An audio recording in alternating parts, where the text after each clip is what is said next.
Okay, we are so back. I think it was something with the bitrate. For some reason, like Twitch was, my OBS was sending like different qualities of the same video, in order for Twitch to decide like what's best, and that caused the a huge lag on the YouTube side as well. So I've just lowered it down to 6K and I switched off the enhanced broadcasting for Twitch, and it seems like it has fixed the issue. So let's go with the what you've been waiting for since last week. If you have been dropping your demo on my Discord, then you probably wanna hear what I have, what I think about your song. So let's just go. Okido. So this is the last track we've listened to, and that's the next one. I'm not sure if I said it. No, I didn't. I only wrote it on the server. So the only difference now is that we are gonna avoid everything that is already released, and also any unofficial remixes or bootlegs or mashups, because I'm getting copyright strikes, and like I'm not getting any monetization of YouTube yet, but some of the songs that were played in the last stream had a very strict copyright content ID policy. In result, the whole recording of the stream has been multiply taken down from YouTube, so you couldn't even see it. So that's the issue, right? Okay, so let's start. So Adam sent a track called Stank Face. Let's see what it is. Wait. Okay. I hope you can hear it.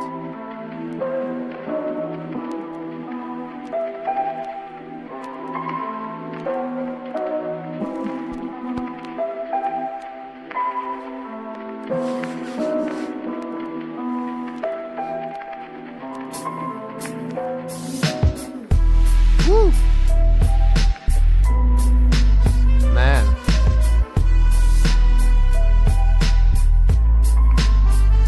That's so organic, like, oh!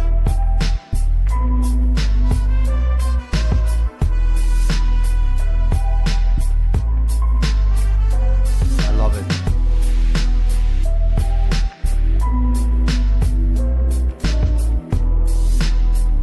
It's so different from all the previous submissions, because everything was like electronic as hell.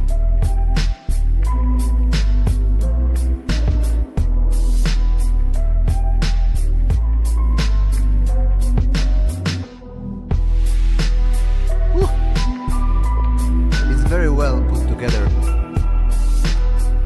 Like the low end and like the drums have a really nice reverb. Everything pretty much fits together, you know. Oh.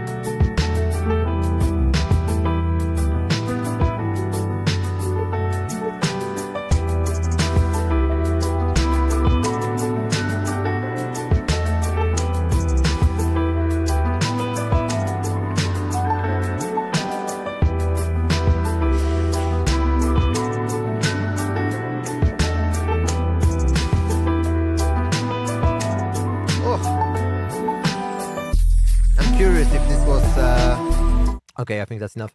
I'm so curious if this was played like improvised, or is it a splice sample? If it's the first one, then kudos, really nice. Actually reminds me of a little something I did like 10 years ago, uh, which sounds like this.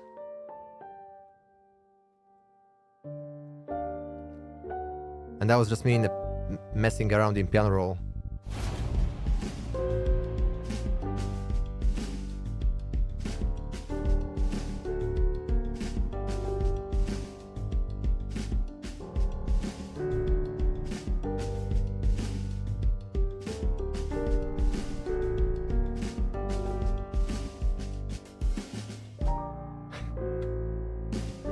Yeah, so when I heard this one, I was like, "Oh shit, that reminds me of something," you know.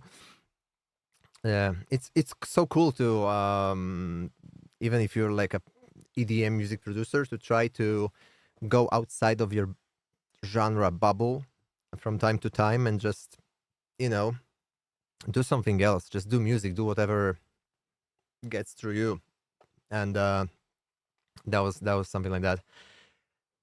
So yeah, let me just quickly check if that's the next one is released already, because if it is, then it's not. It's a private track. So okay, good. We're good. We're good. I'm checking for the possible copyright. Uh, so let's go. Woo. Probably have to lower down the output. Let me know if you can hear me. If you can hear me like good in proportion to music. Chat.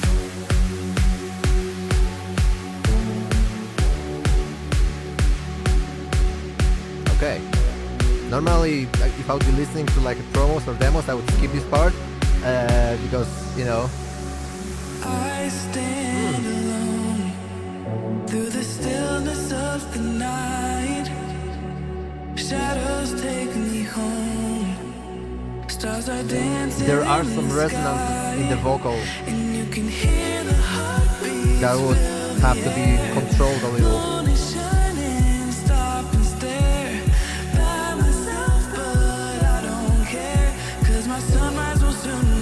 Sorry, I'm a little sick.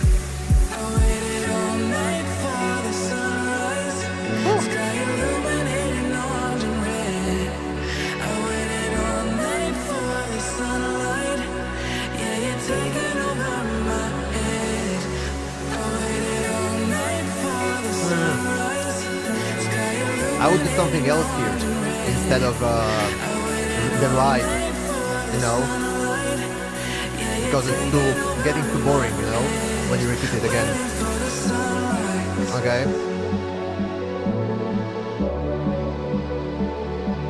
Yeah. And it sits at the very same level, like volume-wise. Yeah.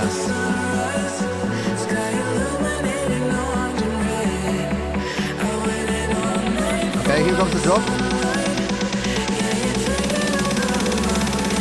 2, 3, let's go. Okay.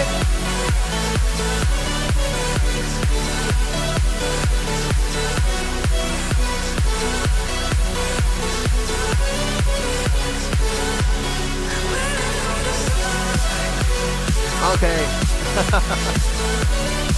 Yeah.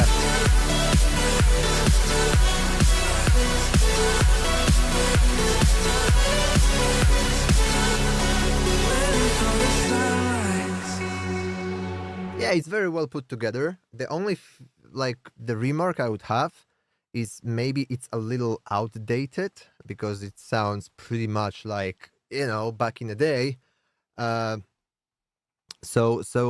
maybe I would try to make it stand out a little, because there's been so many tracks with the very similar drop drums, you know, because these are very like the snare and the kick are very hard. You make it try to make it more organic. Anything that's not been used and overused over the last decade, you know. Okay, so this one we have to skip by Avant because I can see it's already released.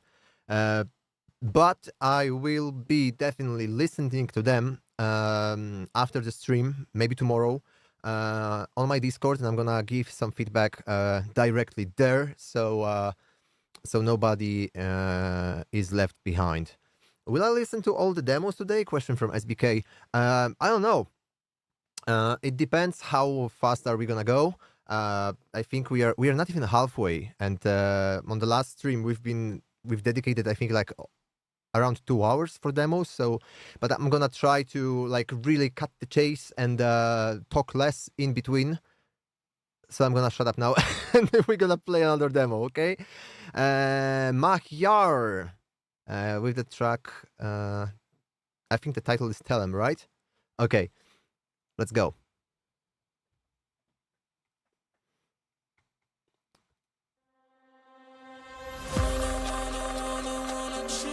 Ooh. Interesting. Ooh.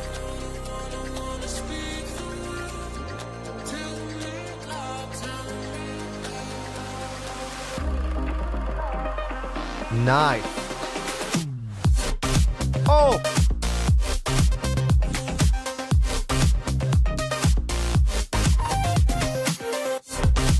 It's giving Marion vibes, like, you know.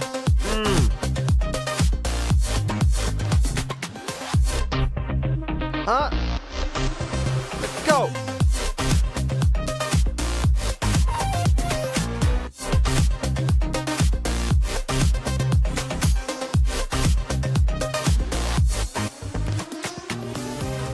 Cool.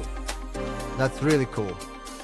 Very, like, you know, it caught my attention from the very first seconds. If you take a look at this, because that's very important, because some people, especially when you're like an A&R in a label or a DJ who has a lot of promos every single day, and you get to listen to these tracks, you probably, most of the cases, that's what I do at least, I skip right to the drop, or if something grabs my attention from the very first second, I'm like, okay, I'm gonna give this one a chance, you know? So, and I think that was the case here.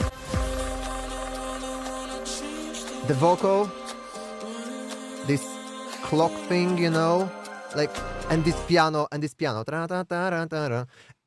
everything happened in the first 10 seconds. That's amazing. And that was original, that was different, you know, because like even with this, I'm gonna tie up my hair because they keep falling on my face. Even after like Medusa success, like there's been a lot of tracks with the same bass stop, like wom wom wom on the breakdown and the Reese bass. And when I heard Reese bass for the 122nd time, I was like, oh, not again, you know? You immediately lose interest because it sounds like something you've heard countless times before. And so yeah, kudos to Mahyar for this one. I really like it. Maybe just to take it up a notch to the next level, I would work on the drop to make it even more snappy.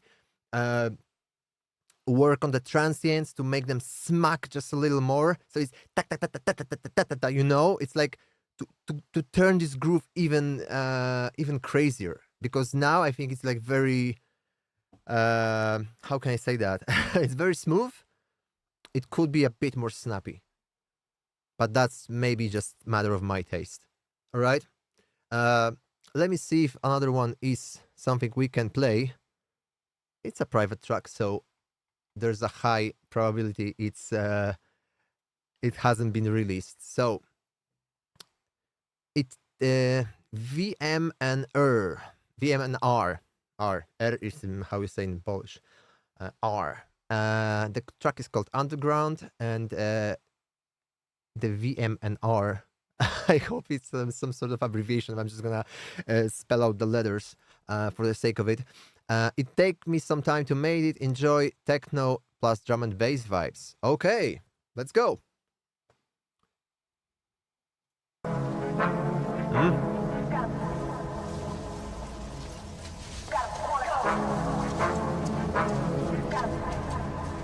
Okay.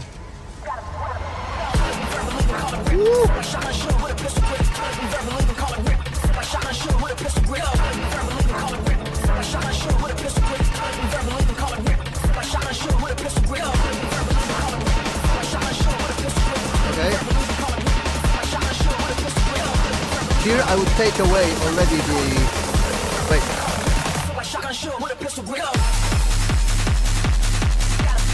Oh! Oh! Oh! Nasty!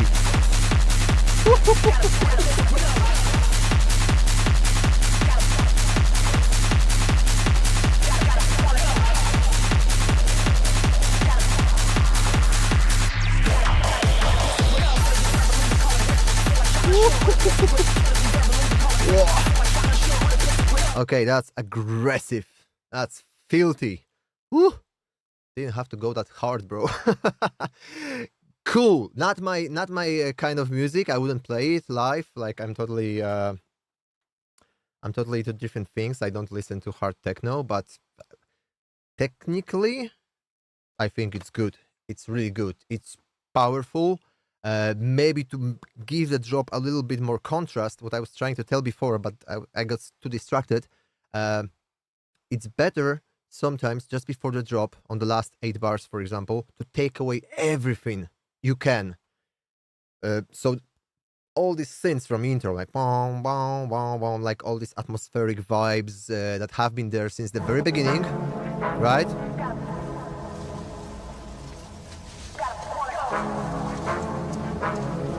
Like this on the build up, take it away, remove it. Like, see, it's here, and that's fine. Wait already 20 seconds, okay? Still okay? Now, remove it, take it away, everything, the bass, the synths, remove it, make it disappear. So it's just maybe just the vocal, just this snare roll before the drop. The drop is gonna hit harder when you do that. Okay, good. Asut, and this is the ID. Future rave style. Okay, let's go.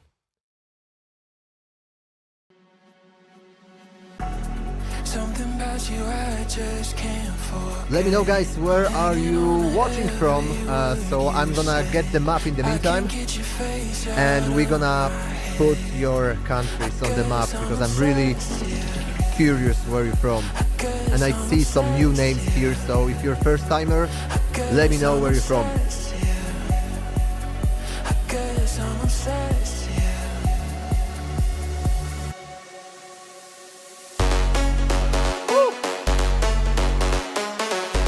Nice. Really nice lead.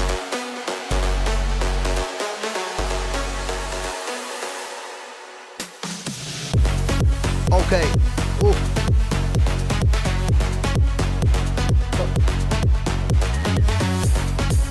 The kick is a bit too loud.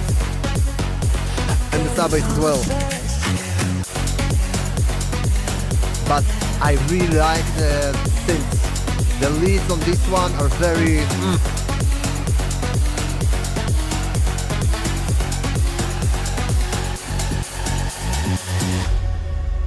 Okay.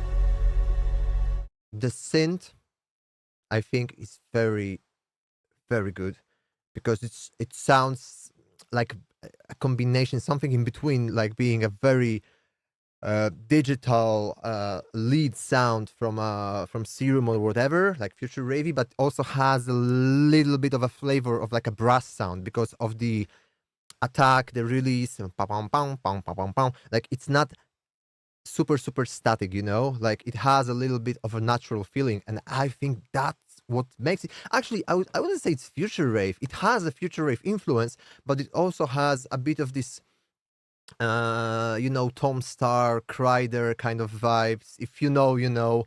I really like it. I really liked, and I probably would like still to play these kind of records in my sets, especially in the beginning, to build up the tension a little before we get emotional, before we, go to this like harder, stronger things. And for something that I would in first 10 minutes of my set, I would probably play something like that. So yeah, it's really cool. Let's just see the second breakdown quickly. I memorize all the ways that the light hits your eyes. I see the Okay, so we pieces have you that you try and hide. William Luis de Oliveira, Brazil. You already have what? You already have Brazil, but we're gonna put another one. Okay. Wait. Oh. Yeah. Oh. I like this, like the pitch bend up on the sub bass. If you'd do a little bit more of that, like try to play around with the groove of the sub bass especially, so it's not very static, because right now the kick and bass on the drop is like so if you make it move a little and also turn it down, compare it to other tracks from the similar genres, and see how loud the kick and bass are. That's the best thing to do, and everybody does it. It's that's I cannot say it enough. You have to use references in order to be sure that your mix is an industry standard, because if you send it to a DJ and when he plays your track next to some other tracks he plays, and he's gonna hear like the gap in quality, making it impossible to mix in even to this track, and they're gonna probably not play it. So always before sending out, make sure that you sound you are close to this industry standard. Of course, not everybody knows how to mix. That's why we have mixing engineers, mastering engineers. But of course, I understand. I understand people who just cannot afford it, because let's be honest, like it costs money, and these tools that we have now for mixing and mastering, they also it's always the best to have like an external person doing that. But I think maybe through our community on Discord, I think that maybe it just got into my mind now. Maybe we are gonna make another channel in the music zone. So right here, where we could just, link up. So if someone's mixing or someone's songwriting, or someone has an idea that he or she cannot finish on their own, you can look for collaborators. Actually, let me just do it now. Create a channel, text, collab zone. All right, and we're gonna have this place right here, created on the stream, historic moment. So if you're looking for a collaborator or someone to help you finish your work, we have High End Tantop, our moderator here. So he's gonna make sure that it gets the correct icon in the beginning, and it's gonna look as professional as the other channels.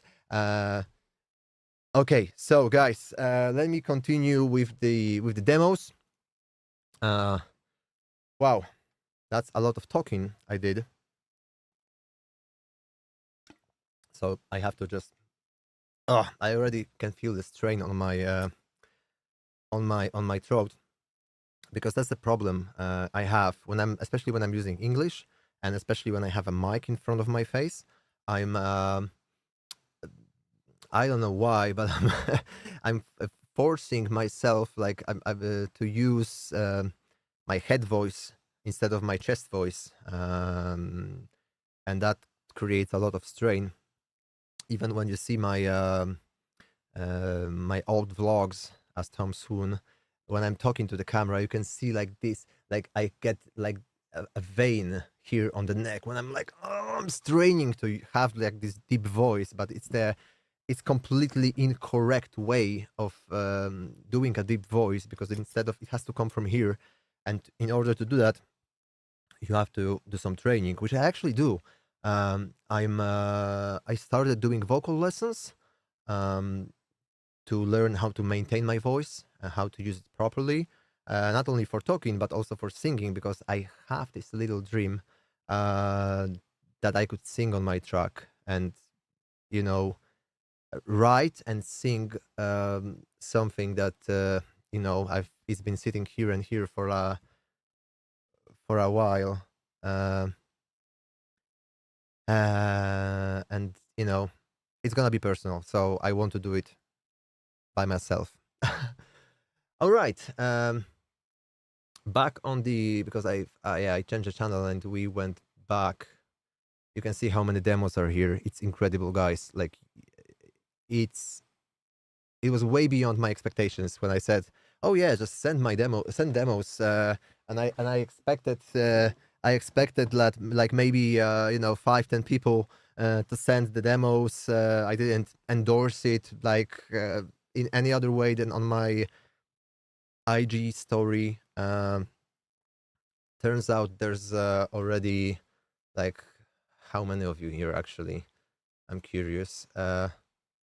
231 members. Mind blown, guys. Mind blown. And that's one of the differences in my thinking, comparing to how I was thinking back in the day. And I think we all fall into this trap, especially now with like many things going viral. And you can see like, oh, it got 1,000,000 views, it got 2,000,000 views, 10,000,000 views, we fall into this trap of thinking that 200 is a really low number. It's not. It's a huge number. And there is this trend going on TikTok, showing how many people, like, it's like 50 people, 100 people, 200 people, and then up to 40,000, which is a full stadium, right? And I think that's a good reminder to all of us that quality always wins over quantity. And to see so many music, but not only dedicated people here on Discord, which is not everyone's favorite social platform. I've seen some people create the Discord account only to be here on our server, and that's something that I didn't expect. So I wish we could do more. I have a lot of ideas, but I only have it's only me and my wife doing everything right now, and also Tantop, our moderator, who just randomly offered himself to help, and he's been a great help so far. So round of applause. But I don't want to get short-sighted. I don't want to rush it. But I'm sure that in following weeks, this place is gonna grow into something really, really cool. And we're gonna have a lot of things to to do in between streams. Not only demo feedbacks, but I would also like to open up a little more about my life so far, my experiences, and what what I would want to say to my younger self if I had the chance. And there's a lot of that. Some things are very deep. So I would try to think of a way, to do it properly, with to not mix it up, with listening to music, like something very chill and entertaining, and then go super serious. I would rather have a separate thing. Maybe we could have a chat on Discord one day, now that it's being boosted, I think I can host like a meetup on Discord, I guess. Correct me if I'm wrong. So we're gonna probably do that very soon. We're gonna meet on Discord, and I will have the chance to talk to you, like in personal, not only read the chat, but also hang out, talk a little, and get to know you better. So stay tuned to that. We're gonna do it very soon, maybe this week. But we are going back to demos right now. Rafael Luis S. Vedra. There's an accent. I don't know how to. Okay. Let's see. Is it released? Probably not. I hope so. I forgot to press play. Porque ya los mensajes no respondas. Entre excusa y excusa tú te escondas. Porque hay un mil estrellas en la noche. Mi luna no estaba. Pero ya, sin ti no voy a estar mejor. Escúchame, por favor. No me iré sin decírtelo. Very sweet. Very happy. And this is the first demo with the Spanish vocals.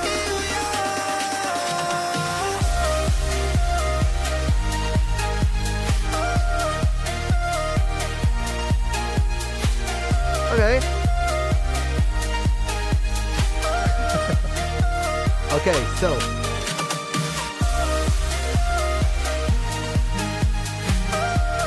I would add some piano here to make it more organic, real. And also, I think that's a very common issue here with the demos. The kick and the bass are way too loud, but probably that's because, of the room you're working in and the speakers you're working. Maybe you don't have like a sub speaker as well. So you think there's not enough bass and you turn it up. But it's also something that I have a lot of problems with, even though I have, like you can see, like somehow treated room. And I sometimes, like when I play another track on Spotify, I'm like, oh shit, I'm way too much low end, in my production. So when we're gonna go back to the track we're working on, you're probably gonna hear it, because I'm also if you don't take breaks, you also lose kind of sight of what the levels should be, of like the bass and like high frequencies as well, because your ears are getting tired over time, especially when you play something on repeat, and also your brain like is getting used to it so much that it's like, yeah, it's fine, and then these memes where you have the producer who's like working on something at 3 a.m. And it's like, wow, this is the shit, and then the next day is bad. So, but overall, I really like the vibe.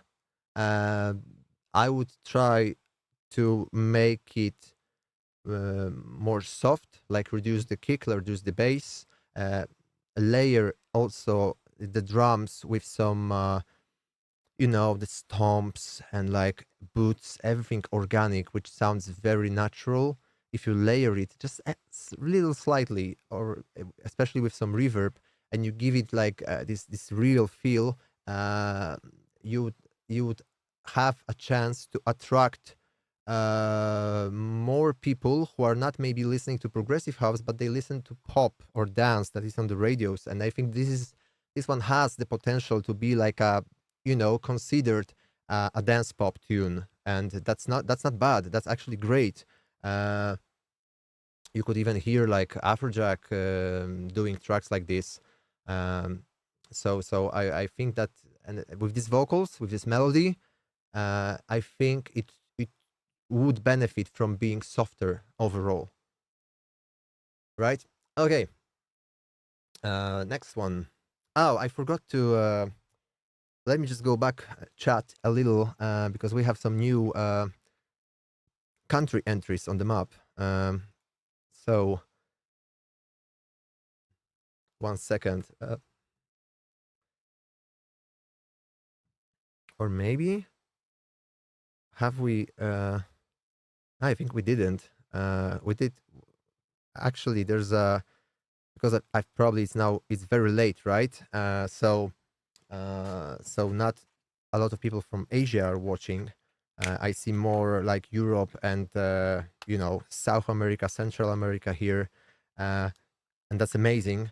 So yeah, that's also some food for thought for me, maybe to think about starting the stream a bit earlier, so we can have some Asian friends here as well with us, because I think it's like in Thailand, for example, it's already like almost 1 a.m. if I'm correct, right? So guys, back to the map. We have the flags here, and we are gonna add Myanmar. So let me just Myanmar is right here, right? Next to Thailand, actually. That's amazing. And we have India, of course, which is amazing, guys. I love India. Actually, one of my very first big shows was in India in 2012. That was a tour containing of 2 shows, one in Mumbai and one in New Delhi. I was an opening act for Steve Aoki. So that was crazy, and I even have like one of the episodes of my vlog is specifically about that tour. I cannot even watch it now because I get a lot of cringe from watching myself being so young, and like being super like anxious and shy in front of camera. And I think it's very it didn't age very well, if you ask me, in my opinion, or maybe I'm just oversensitive about it. But my point is the cultural shock I got, but also like I didn't see before I got to India and before I played in India.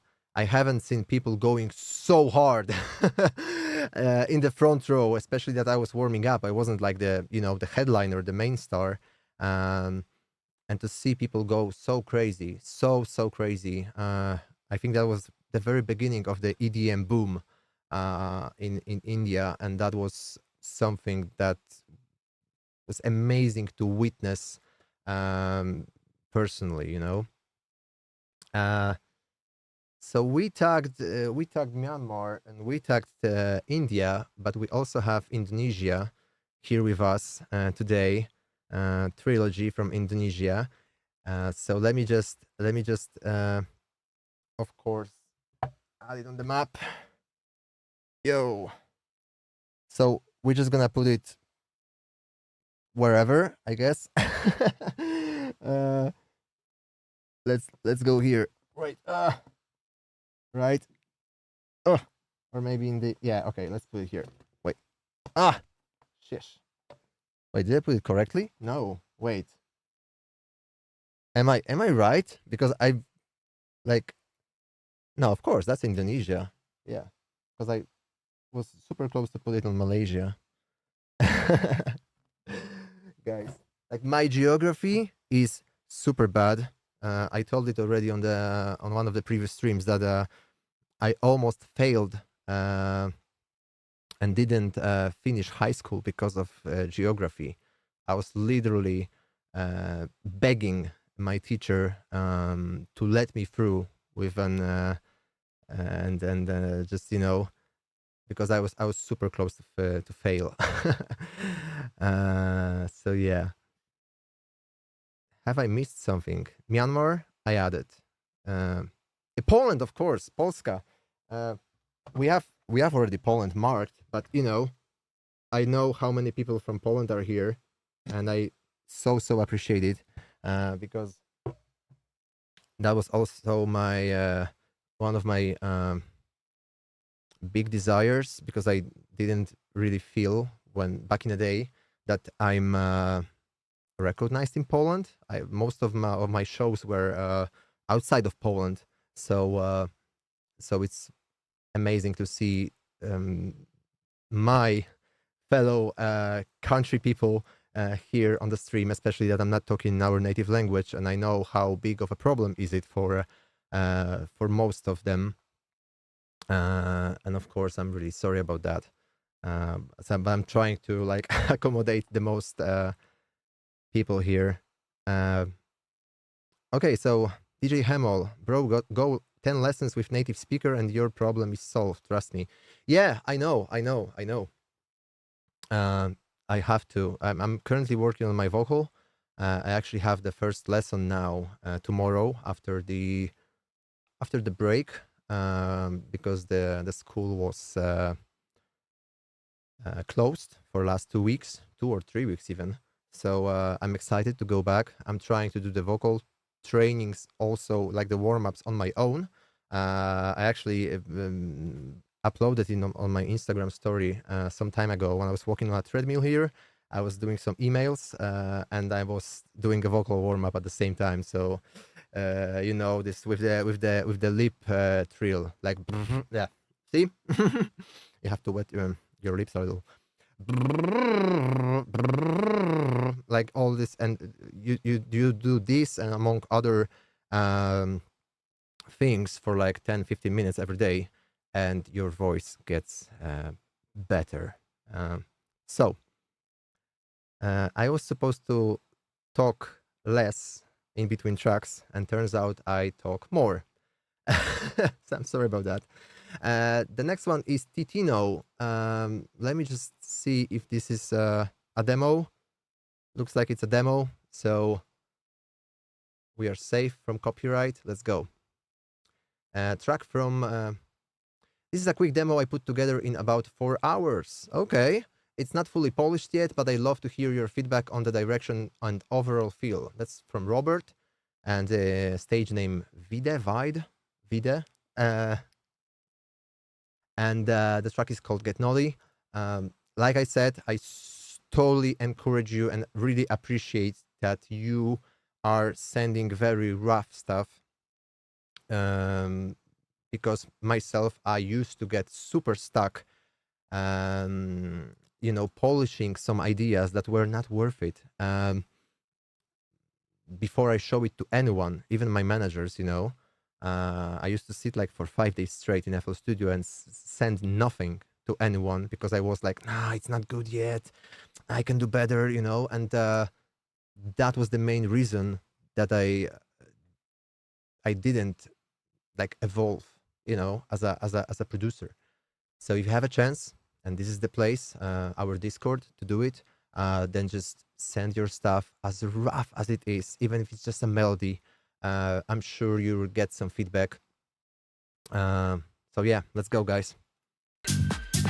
Oh, Tech House. I think this is the first time we have a Tech House record here.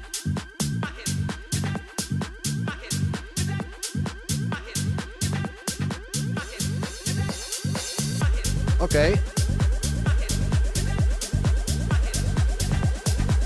Yeah. Here I would do some like a low cut filter. Ah, nice. I like the fake drop. So, running back. Here, do like the DJ would do. So, remove the bass. Use the filter to cut off the bass. Like remove the sub frequencies and like try to raise the energy. Oh, Titino, sorry. I skipped yours, but I'm gonna go back to it in a second. Thank you so much for pointing it out. My bad. Let's just finish this one, and I'm gonna go scroll back to your song. Sorry about that.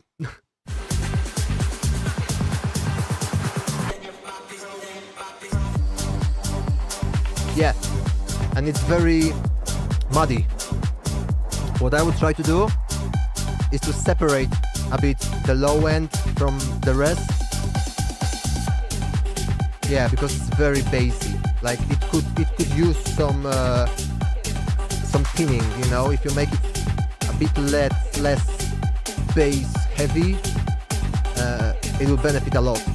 Because on a big sound system, that would sound fat anyways, you know, in a club or at a festival, it would sound fat. So compare it to some tracks from Fisher, Chris Lake to see how much of a bass they actually put in the song. Another one, but for something that was put together in 4 hours, it's very nice, very nice. Okay, Titino. Red lights out. Oh, so it opened in a separate window, so sorry about that. It didn't load correctly for some reason, so we'll just play it like this.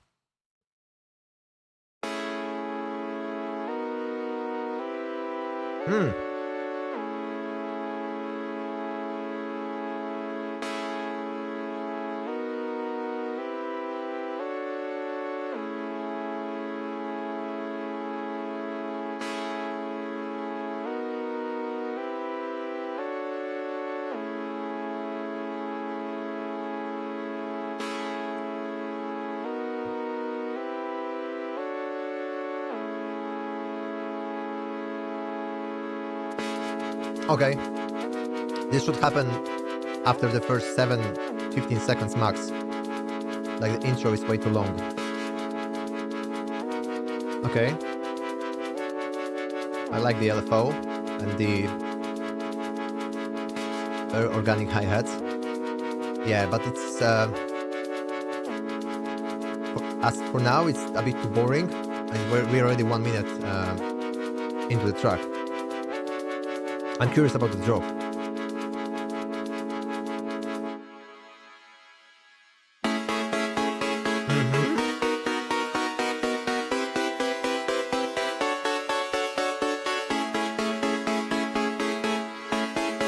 Okay. It's very experimental.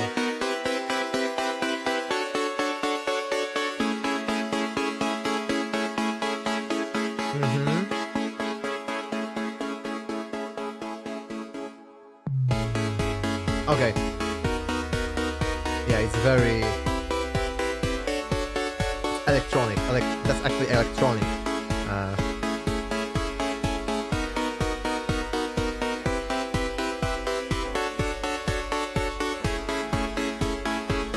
So I'm not super experienced in this kind of genre.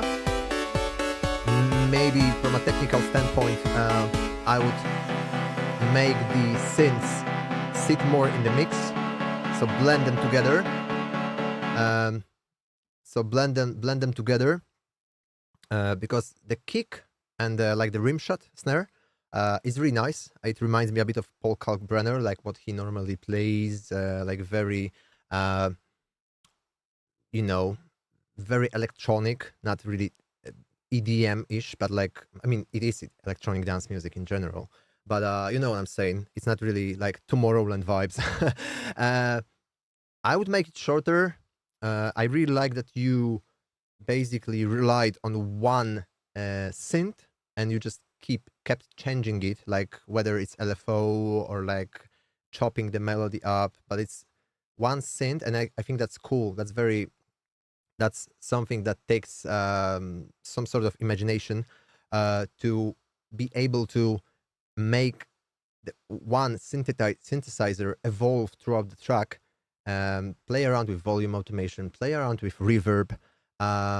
If I could add few tricks to your bag, and try to even go to the similar songs from the same space of like Joris Vorn, Paul Kalkbrenner, to see how they arrange the tracks, how they make things interesting, so it's not stale for 1 minute.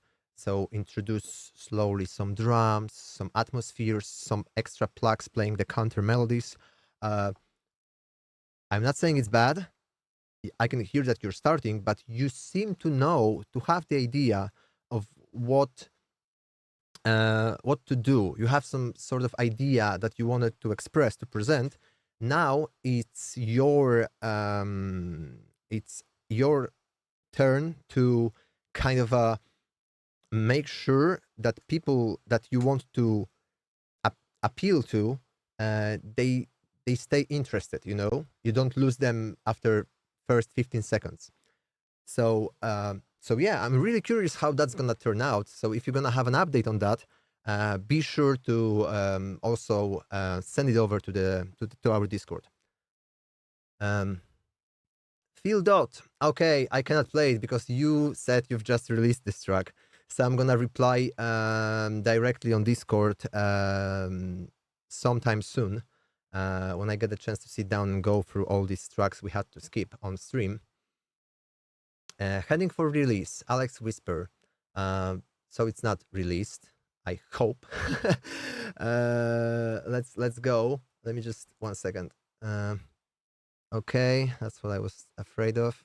Let me just open the incognito tab, so we don't. Wait, I need this. I cannot move the tabs between. Shish. Okay, never mind. Let me just open it like this in the usual way. Okay, perfect. We got it. Alex Whisper. Let's go. Let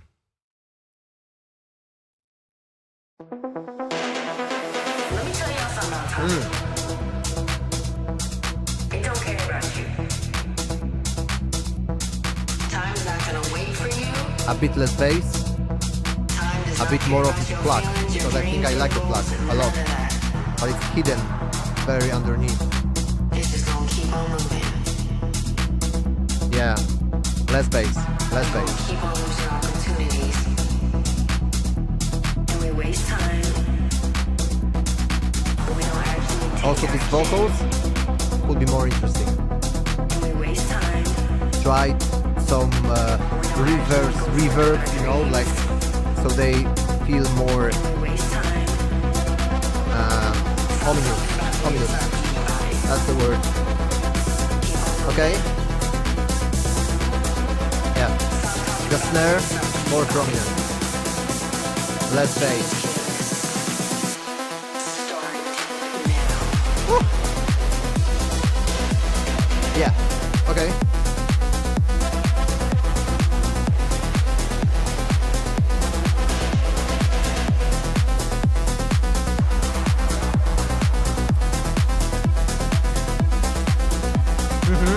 Okay. So for me, I like how it's arranged. I really like the energy. The production is very well put together. The sample selection is really cool. I would definitely try to also make the bass a bit less muddy, control it a little more, make it also a little more snappy.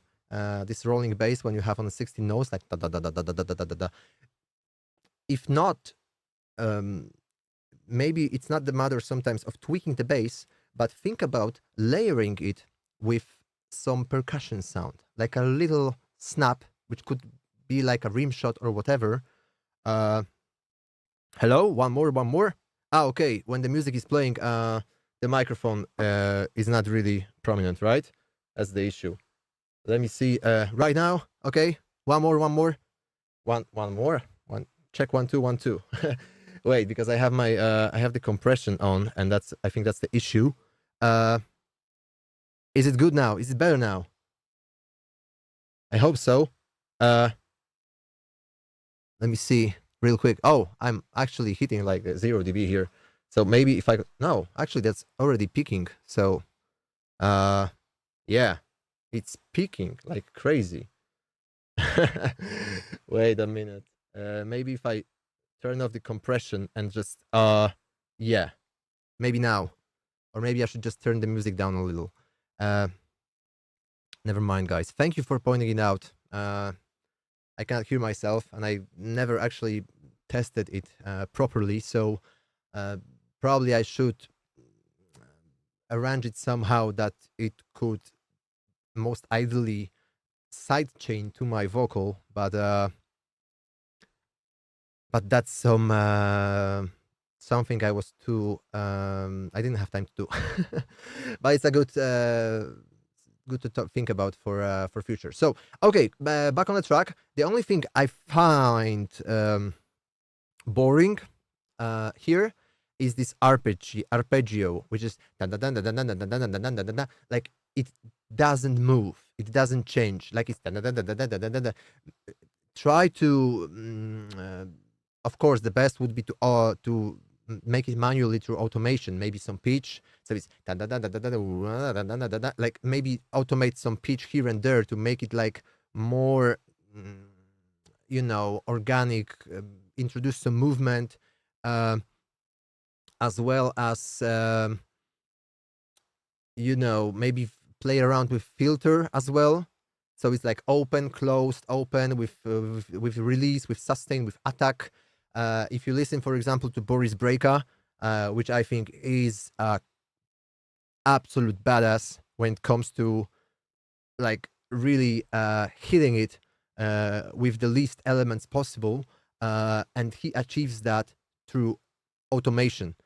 If you hear these tracks and you analyze them closely, you could hear like the bass line, all the elements. There are very few. Sorry, there are very few of them. There was like air bubble in my throat. If you listen to them closely, you could hear like he relies on automation a lot, and I think a lot of like minimalistic genres, they rely on automation, especially when they are made not in DAW but through some external synthesizers, drum machines. Then you naturally just twist the knobs. Don't be afraid to do so. It's gonna take some time, but the payout is gonna be really worth it, Okay, off to the next one. Shoe White. I've seen you on the chat, so that's cool. That's amazing you're here. Change track to the copyright. Okay, awesome. Dividing the opinion categories in those with copyright and those without copyright. Yes, I'm gonna. There is a category called self-promo that is exclusively for everything that has been released already, so it doesn't get mixed up. And also, this way, other people from the server can go and stream your record, support it.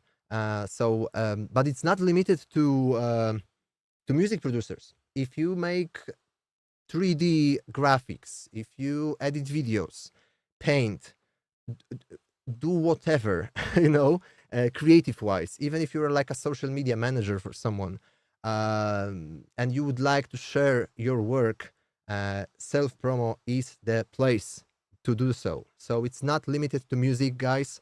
I totally encourage you to show what you are working on.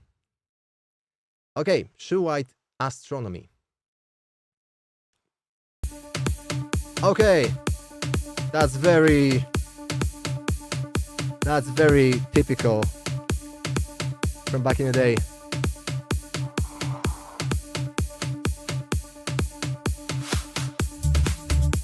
Okay. Yeah, there's a lot of resonance on that bass that just got introduced.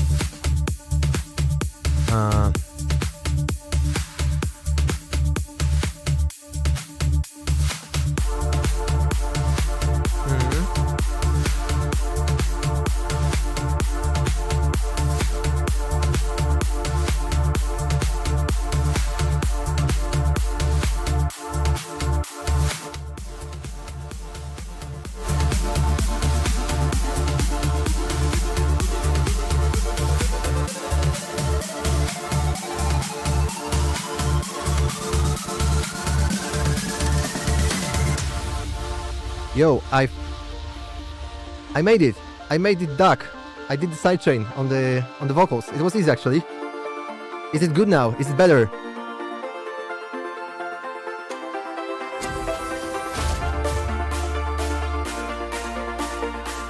Okay, that snare here, I don't like it. It could be better.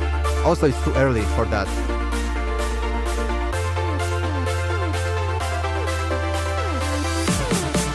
Okay.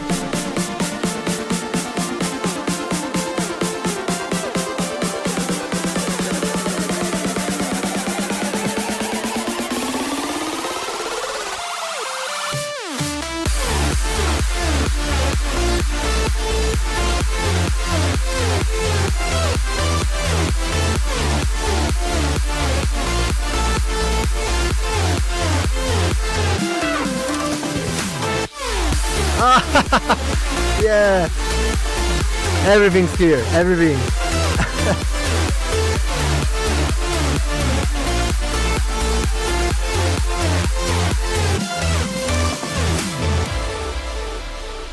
I like the melody.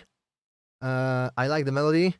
There are all the tricks that everybody knows from back in the day, from the golden era of EDM progressive. Actually, someone said today on my TikTok, because I uploaded a new TikTok video with one of the demos we've been working on here, and I wrote it's progressive house, and I got called out for that.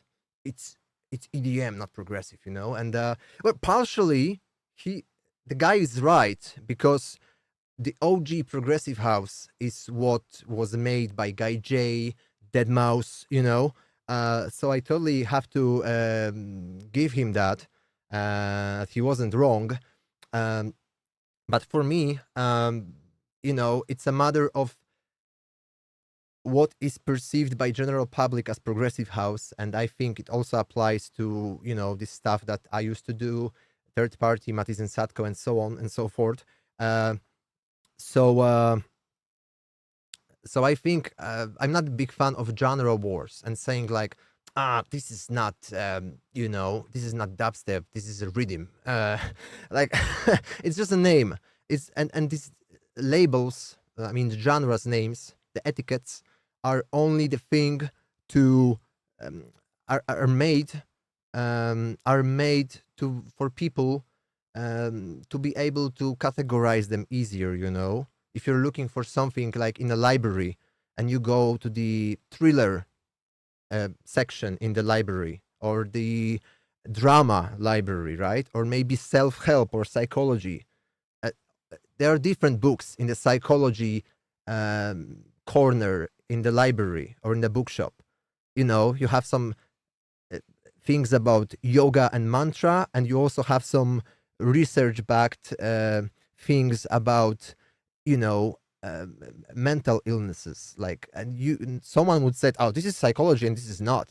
Well, it's easier to put them together because they kind of, you know, touch a little of same subjects. And for me, what makes progressive house is the melodic aspect. You know, when you call it big room, for me, big room, for example, is something more like, you know, what Dimitri Vegas and Like Mike are doing, or you know, Kashmir, like when it's like more like, you know, so it's less emotional. I mean, the emotions are there, but they're like rage kind of emotions, you know. So for me, the word big room doesn't really cut it. It's somewhere in between big room and progressive house, like the original progressive house. So yeah, I think let's not focus on that. Like, what should it be called?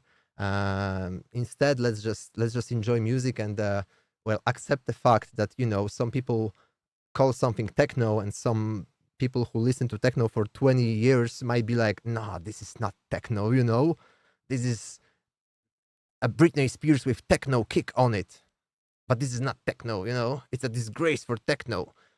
Whatever, like, seriously, whatever, guys, it's just a name. Let's enjoy music, and let's accept the fact that, you know, this is not a religion. Nobody's offending anyone, and I think we should respect each other's the perception of what progressive house or techno is, you know.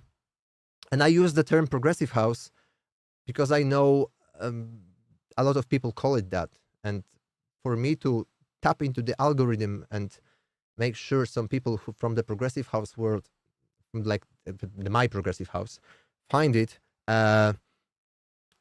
this is the way to do it. Because if I write EDM, that's too broad, because, you know, dubstep is EDM, big room is EDM, trance is EDM, like there's too many of EDM. So I tried to narrow it down a little, and instead I got people who listen to Digweed and Guy J and Deadmau5 complaining that I misuse the term progressive house. But, you know, it's fine. It's okay.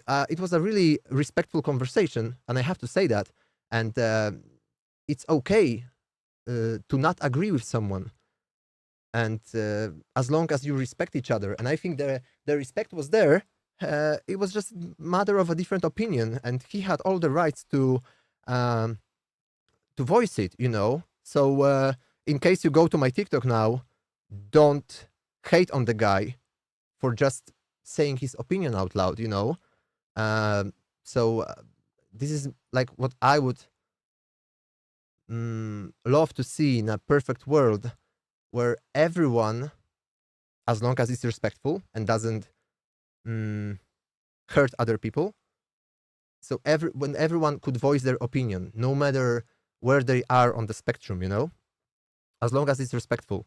And I think this is something we lost over the last decade on the internet, you know. Some places are like there's only one opinion that's acceptable, everything else cancel, you know. So I think that's not the way. People shouldn't be ashamed or scared to say what they think respectfully. That's very important. Respectfully. As long as it's respectful, everyone should be allowed to say what they think. Okay, we have Adam Arcade with Better Off Alone. I'm scared because that might get me a copyright strike. If this was released, then I cannot really play it. And I think it was released. Or maybe it wasn't. But it might trigger copyright. But so I'm gonna listen to it after the stream. Okay. Sash, let me know what you think. Any tips on how I could introduce the drop melody in the build-up? That's a very good point, because I think that you have to kind of subconsciously put the melody from the drop somewhere before the drop happens. If you listen to some tracks, they have it really underneath. Mostly on the build-up, but sometimes in the intro as well. Because if you don't do it, the drop sounds sometimes like a completely different song. The transition is not that smooth, you know? So, let's go. Bright light, sleepless nights, I try to run and got lost.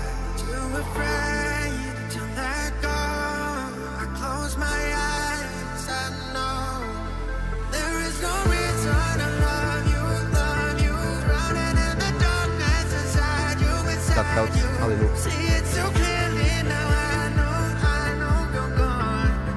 Can you feel me hurting? Can you hear me now? Lost in the silence. I would ditch the bass here Let me feel to make it more like give and take, you know? Can you hear me now? Okay. Lost in the silence. Let me feel you now. So far, so good.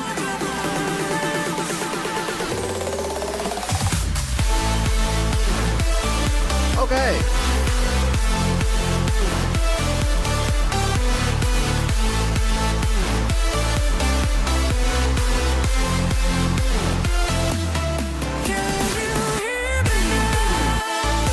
Oh, nice.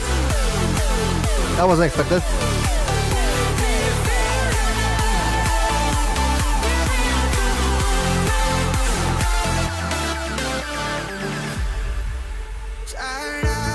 Cool.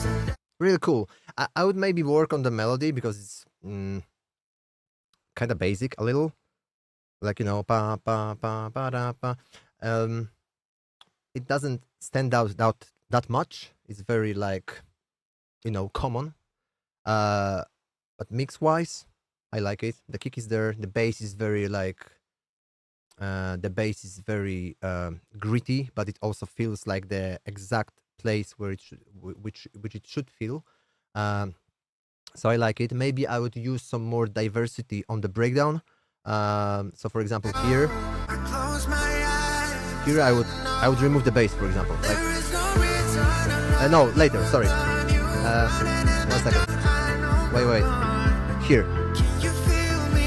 1, 2, 3. Here. I would remove the bass, for example. Like start from nothing.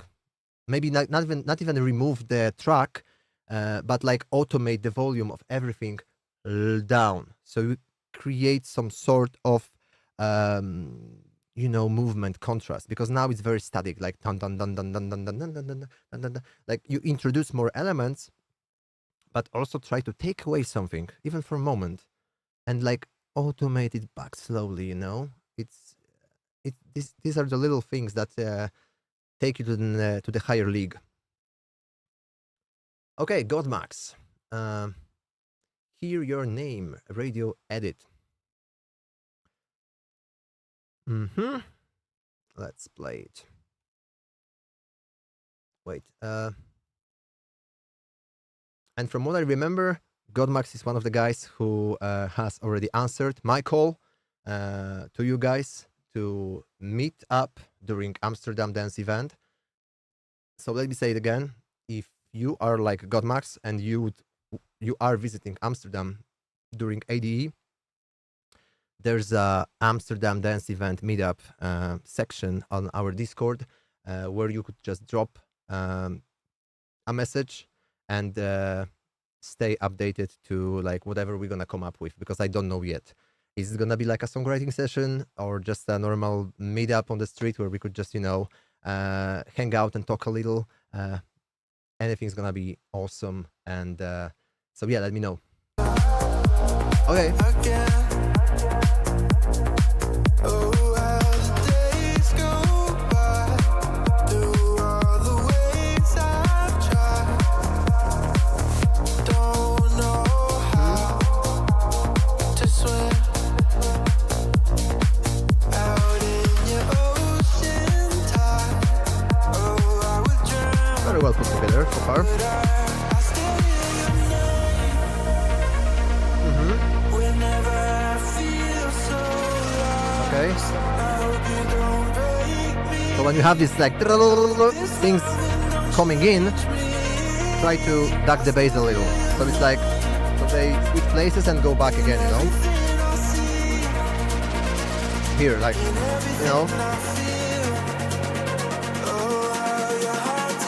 Okay. I still hear you.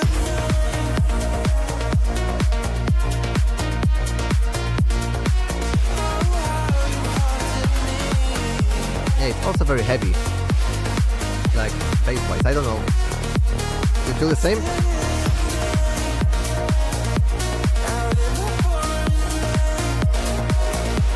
Yeah. And I think there's a little too much happening. Maybe it's also because of too much of a reverb, maybe. So make sure that the proportions are there. Or for example, I'm not sure if you did it, but it's a wise thing to always, of course it depends on the track, but I think here you could do some sidechain compression on the reverbs, so the dry signal from the synths cut through the mix, and it's a little bit above the reverb and everything else. Because if you, or maybe if you are using a built-in reverb in Serum, Nexus, whatever, then I would rather do it as a return track, a return channel, and use it for all the synths, for example, and use the sidechain compression in order to clean it up a little. Because when you get a lot of this like reverb and everything, like in the low mids and mids, you might get a bit too much of like muddiness. But it sounds really nice. Maybe also I would try to make a little bit more contrast on the just before the drop on the build up. Let me just listen to it again.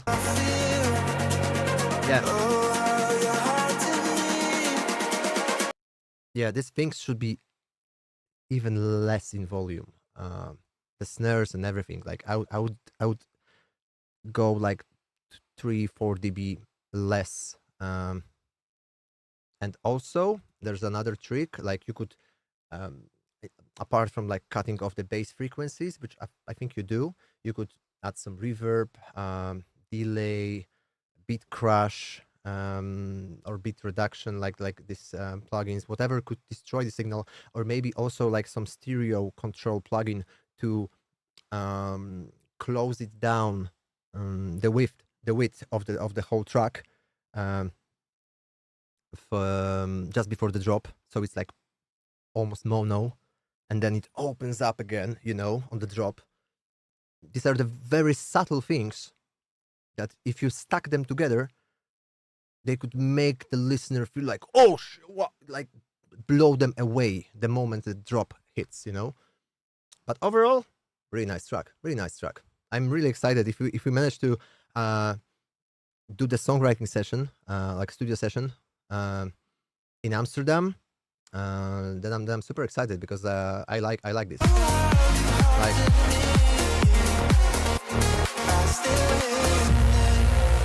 oh, yeah. I really like the sound selection as well. It's very good. Cool. Another one. It's on YouTube, so I'm afraid that might be released already, right? Yes, it's released. I'm sorry. I have to reply to that later. There's another one from Natalia Wojciechowska. So it's in Polish. Wow. The track's called Waiting. It's also released. Shish. But I think I saw Natalia on Instagram, and I really like what she does. So if you're into like melodic techno or trance, you should check her out. That's a remix, so also I cannot play it. I'm sorry. Dervy, please tell me it's it's not released, because if it is, I cannot listen to it on stream, because we're gonna have or maybe it's not. Okay, looks like it's not. It's a promo, so let's go. Complex melody, like very dreamy, very nostalgic, and then like this drop, I think it just completely switched the vibe, and whatever you were feeling when you were like listening to this piano and everything, got how can I say that? Yeah, it went out the trash when the drop hit it, and I think the drop should be a different track completely. Okay, Matthew Kicks, 2-year-old demo, ID Prog, vocal from Splice. Okay, I hope it doesn't get copyrighted. It's been a while since I've seen your face. How you been? I'll admit I really miss this Nice chords. place. Just so you know, you haven't been replaced. The vocal sounds a Guess little that's what I think of you now. like hyper techno. Nothing's changed, and we just can't deny our hearts still beating time. We're both still synchronized. Should be like octave lower. And we can't live a lie. In between you and I, there's always Because love we it's too but it's too high. always been you. It's always Oh, been you. I can hear the melody underneath. Cool. It's always been Woo! Nice. Whoa. Yeah, remove that vocal. It sucks.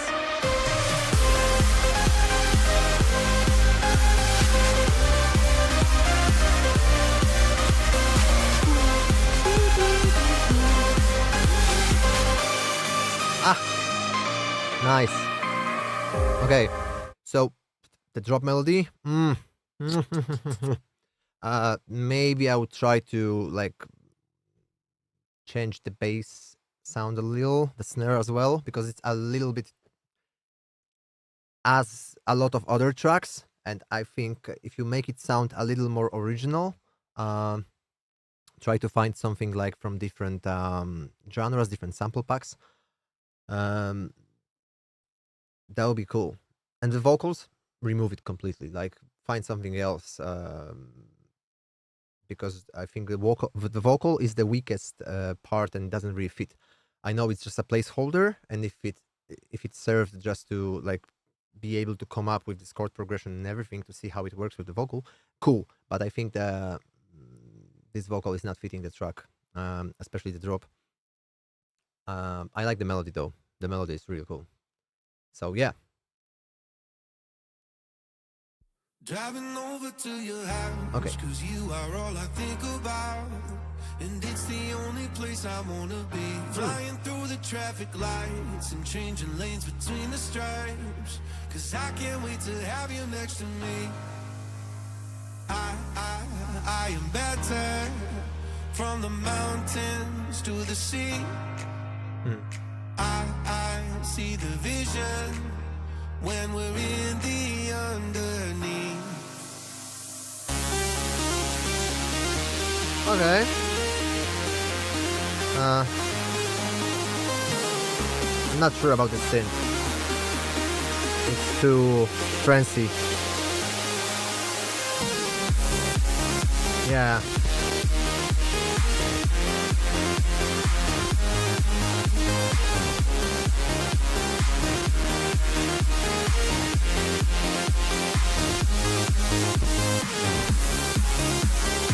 Yeah, I think it's a little outdated in terms of like the drop, the lead selection. I think everything before piano, things like piano, like organic drums, guitars are timeless because they are being used in music throughout the years, and they don't have the expiration date. You know what I'm saying? But these synths are very tied to a certain era, certain decade. So the moment you use them, along with other sounds, you can basically take yourself to this era where, it just sounds like a lot of other tracks. And I think if you could work on the drop maybe of this melody, because the melody is also, I don't feel like it's strong enough or memorable.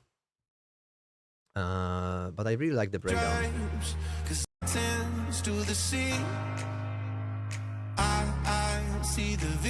There should be something more happening, of course, as well, because now we just have the piano, the snaps, like work on the production more. I think that it could be better. Hence the name. Okay, Nolan Vesper. Spotify, so I have to skip it. I'm sorry.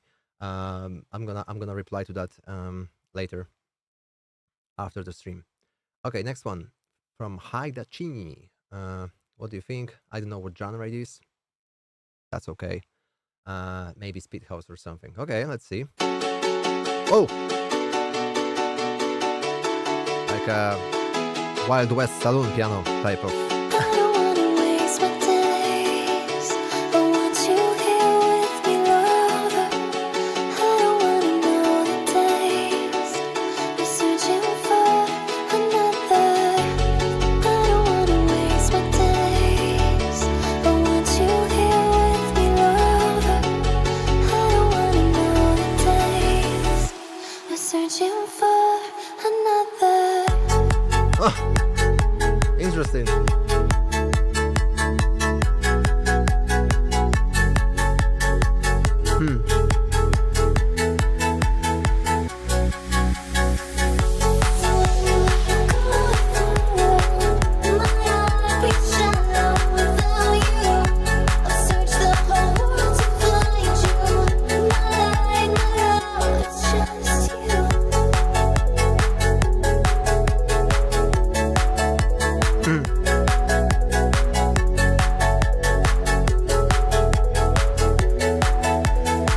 Okay. I think it's a little bit too basic. Like the sound wise, like kick and clap could be something like more interesting, because now they sound super basic. Let me just skip back to the beginning again. I want you here with me, lover. I don't want Yeah. This drop might work, but it should have like a maybe a different kick, different bass. And I think it's too harsh on ears. It should be controlled a little in the high frequencies, because it's not always about having a lot of sounds, but how they complement each other, you know. And I think now it's a bit too random, you know. Okay, off to the next one.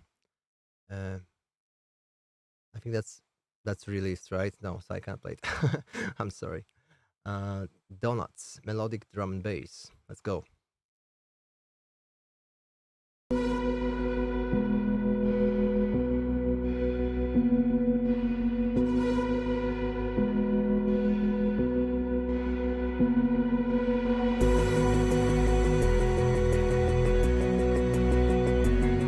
Oh yeah, there are lots of duos back from the day which are not releasing anymore, like Lash and Simon and Bolton State. Oh, they were amazing. Actually, we had a track together, but we didn't release it. Woo.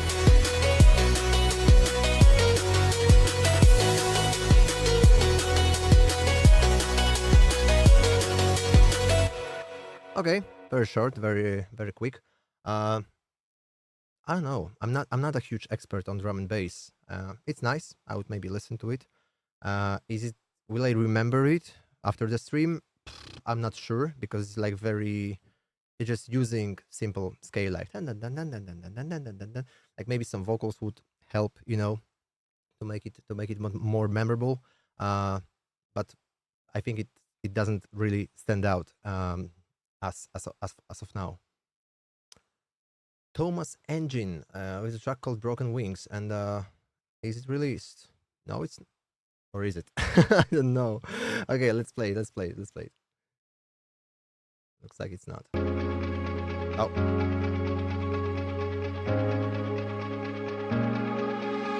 Give me reasons to smile.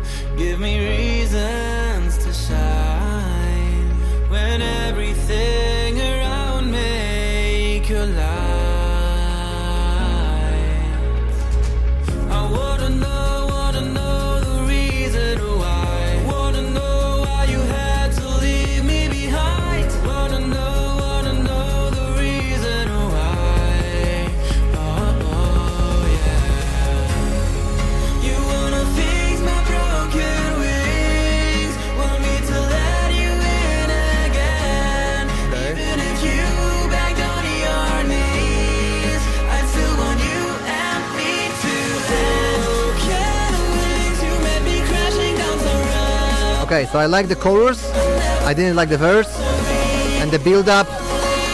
Not sure. Can't get you out of my mind.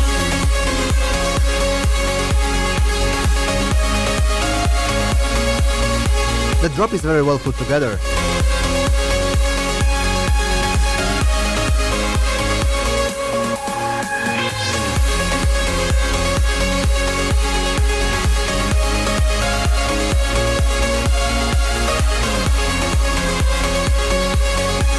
It's nice that the guitar is also like a part of this melody, and it really adds some organic touch to the drop melody. I think that benefits. It sounds very organic, especially in the breakdown as well. The vocals, I'm not really sold on them. I think the chorus part before the build up was strong, but the verse and the post chorus that was on the build up, I think it could be better. There were too many different melodic information. Maybe the rhymes also were a bit too simple, especially in the beginning of the song. But drop was really nice. Was really nice. Okay, guys, that's gonna be the last demo, and then I'm gonna go just for a quick bathroom break, because we are almost 2 hours in the stream, and I think that's gonna be the last one, because we're gonna hop back on the song that we are started working on, the one that I posted on Instagram today, along the two others, and it got most of the votes. So you are the most excited, I can say, for the ID that was a part of the last stream. So let me just play one last song from Madhouse, and we're gonna continue with the demos on the next stream. And I'm gonna, of course, in the meantime, reply to all the tracks from the self promo category and all the demos here before that I couldn't play on stream because they were pretty much falling into the copyright problems for me when I try to save the video for later. Okay, so we have Simple Idea, very raw. Let's see. Oh, rave.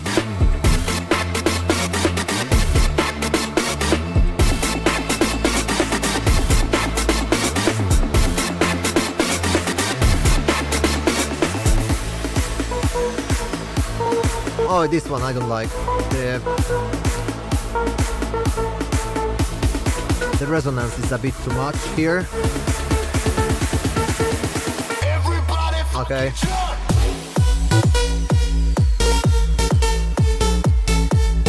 Different bass and different kick maybe. And this, the lead sound, maybe too much of a resonance somewhere. You could hear that on the build-up. Maybe it could be also a little bit faster. And I think if you worked on it a little more, it could, for example, be something to send to DimMac, for example, which is big for this kind of like crazy club records which fall into this bass house, bubble. So I would try to explore that. It's very raw, but you said it. You warned us. But I think that if you of course you have sorry, I have to slow down. If you add some vocals that are more original than Everybody Effing Jump, which was already used and abused by many. And of course, this build-up where you introduce the lead sound from the drop, it's too harsh. It has too much resonance, and I would definitely turn it down a little so it doesn't annoy the listener before. But it's nice that you have it with you. So I'm just gonna go to the bathroom real quick, fill up my yerba mate, and I'll see you guys in a second. Okay. We could, for example, there's a lot of new messages I see, so probably some of you just joined and started posting on Discord. So I'm gonna catch up on that after the stream. But for now, I'm gonna just really quickly open my session because of course I didn't prepare. So I have to open Ableton and load up the session super quick. In the meantime, guys, it would be awesome if you could. Let me know if there's some new people. I think there are some new people here. If you could let me know where you're from, so we could work on our map. This is our little project, the one that we started on stream number 3, I think. And as you can see, it grows nicely. We already have Indonesia, Myanmar, Thailand, India, Kenya, Tunisia, Italy, France, Switzerland, Poland. There's Mexico, Guatemala, Nicaragua, Brazil. So it is incredible, guys, that to have all of you here, and it's something that I thought for a while I don't deserve anymore. and it took me a while to accept the fact that some people would like to see me still, and I could still do some nice, positive, good stuff. So it's really important for me. So yeah, thank you once again. Okay, off to the session is opening. I'm going for a bathroom real quick, and we're gonna sit down for another maybe 2 hours and try to push this song a little further towards completion, because my dream is that's my goal, to finish it before Amsterdam Dance Event, so I could take it there, maybe show it to some people. Who knows? So yeah, be right back. And in the meantime, I'm just gonna play it. Or actually no, because it's probably something is not fixed, so it's gonna be terrible. So give me 3-4 minutes, and I'll be back with you. Okay? Where's the mic? I'm gonna mute it for a second. Yep.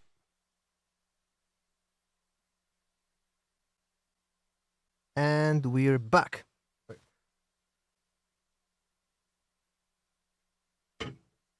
Okay, so the session is on. My mic is on as well. Perfect. Wait, let me just. Okay, good. I'm not sure if you have been on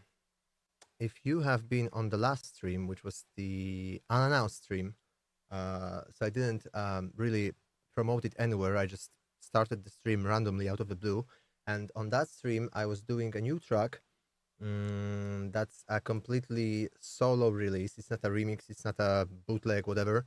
So that's something that I think falls closest to what might be considered as a golden era progressive house / EDM. So yeah, I'm curious if you heard it. The vocals are super whack now. So I'm curious what you think. Enough talking, let's just play it, and I hope it's not too heavy on the CPU. Wait, I need to switch off the room correction. Wait. Yeah. Okay, we have it. I think it's loud enough, or maybe I'm just gonna turn it up a notch. Let's go, guys.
I need to change something real quick, because I can hear that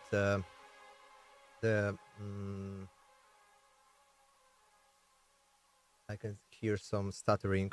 So let me just quickly change the buffer size on my interface.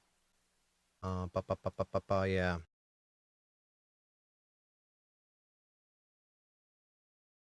One, two. Okay, perfect. We're back. I would probably also have to freeze some of the tracks. I actually started doing that, but it's not enough. So let me just quickly do that. Save a new project and freeze something. I was supposed to do it anyways, because I was supposed to now work on the timing of each notes, because the strings have a lot of movement. They are humanized, so they don't really fall straight on the grid, and it would probably need some tweaking and nudging it here and there, a little bit to the left, a little bit to the right, depending on the correlation with other sounds. So we're gonna do some of the fine tuning here. Let me just, even though it was muted, I'm just gonna bounce it anyways. So we have the full control over the sounds. I think I saved like the melody MIDI here, so it doesn't get lost. In case I would have to go back and do something again. But I think we are now up to the point where it's pointless to keep it everything like in MIDI, because you don't really have the control over it, as you may think you have, but you don't.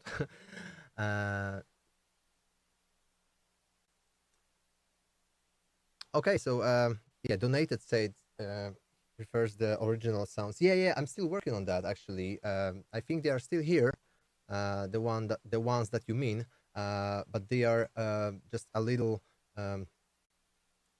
like the balance is. There was something I was playing around with, and the thing is, I really want it to sound different from everything else. So I'm just trying to I'm experimenting. I think that's the best way to put it. Okay, so I got distracted by talking, and I'm not sure what I've done. Wait, let me just try to bounce it now. Bounce in place.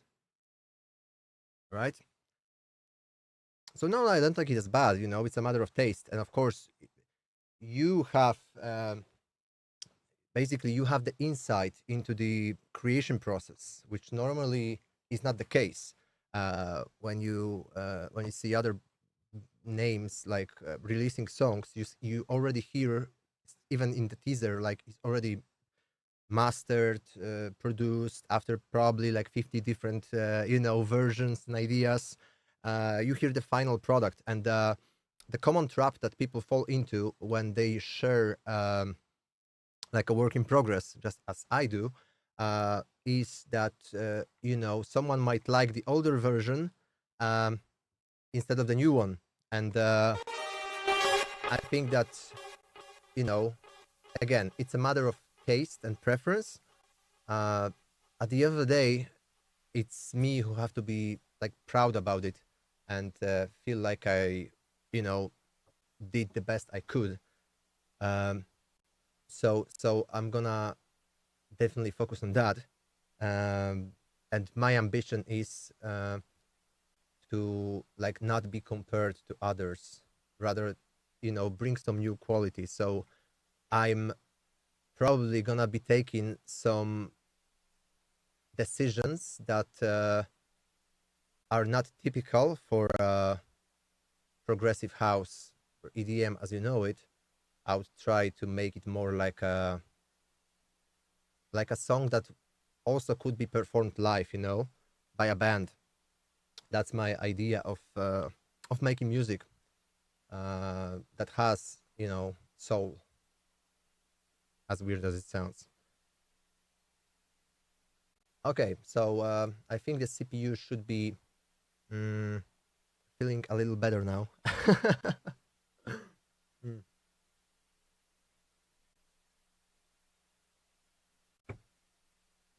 Okay, we have a question from Felix. What do you think about Swedish House Mafia? I really like them.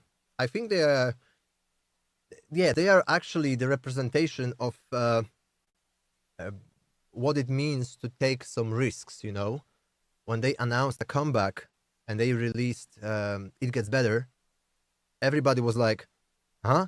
What's that? We want the Don't You Worry Child part 2, you know? And I think it's the same as it was with Avicii when he first premiered Wake Me Up at Ultra Music Festival. Everybody was like booing at him, you know, because there's something new and unknown. It takes time for people to accept it, adjust, especially when they had some expectations that were not met. So I feel that that's how trends work, you know. Sometimes you do something and people are like, what the hell is that? Like, we don't like it. And then a year later or 5 years later, it's a trend and everybody loves it, you know. So that's the mistake that a lot of artists do when they try something new. When they see that people don't like it, they immediately back off and they're like, no, that was bad, sorry, you know. Don't be afraid to push it, to believe in what you do. If you crave to try something different, do things differently, do so, but be confident about it. Don't be the prisoner of other people telling you what to do. Of course, sometimes they might be right, but at the end of the day, it's you that has to be happy, you know, because if you keep repeating yourself just to accommodate someone's expectations, you lose your identity, you know. So yeah, that was deep. So I would rather see more people, and this is the people who win at the end of the day, people who push it, who dare to be different, you know. Even if you know, some people gonna leave them because of that. Okay, cool.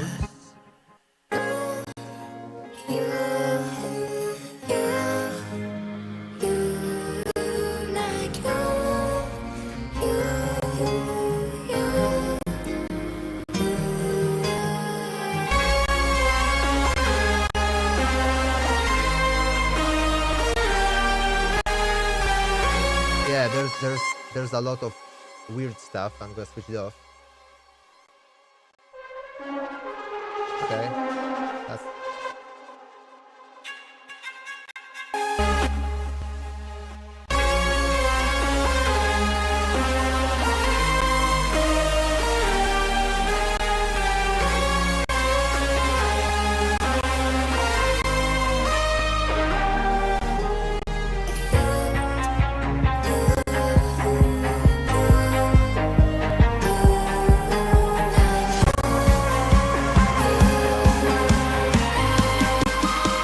whoa. What was that? What was that? There's something really ugly here. No, this one. Oh, no. Remove it for now. There's also something here. Yeah, no, it doesn't serve the thing. So now is the point where I try to make some decisions and remind myself that less is more. So I remove all the unnecessary layers that, you know, just introduce more noise and compete with each other. It's better to work on like 3, 4, 5 layers, have them play in a completely different places, different things, octave higher, octave lower, maybe some harmonies, instead of just like making a wall of sound that is like, you know, impossible to control afterwards. So yeah, this is too sharp, right? For example.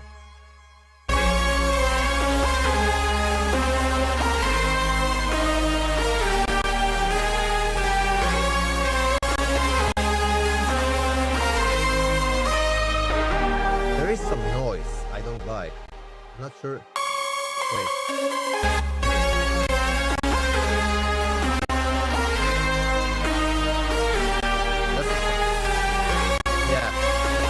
This introduces noise, which I don't like, and I'm just gonna open a new instance so I don't break anything.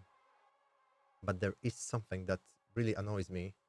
I'm gonna play it in context and try to find the frequency that's, responsible for that.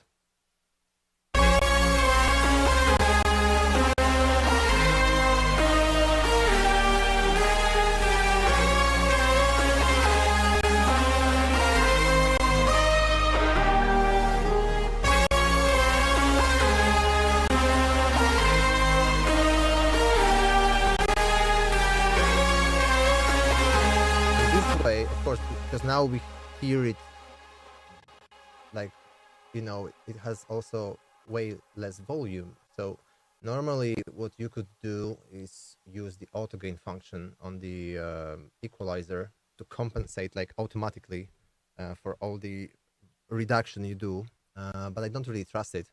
I would rather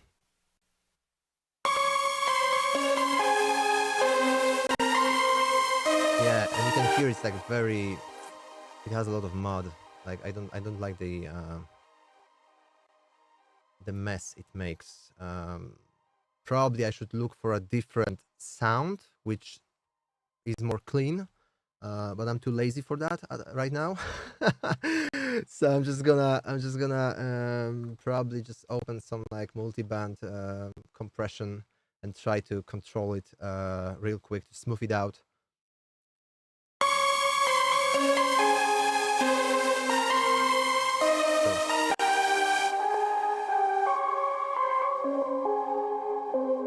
Yeah, this.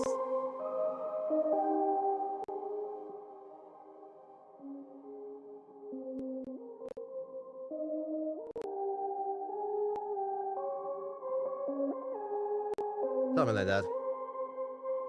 Probably if I play it now. And also the high frequency. Ugh! I'll actually even separate that. But,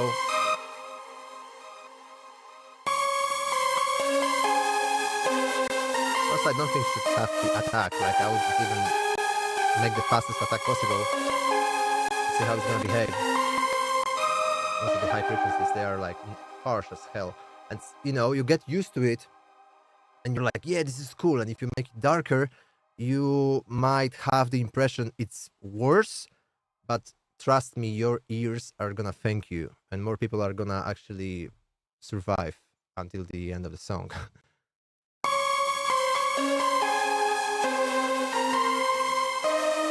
You can see there's this mid frequency that's like really sustained, and I don't like it at all. Maybe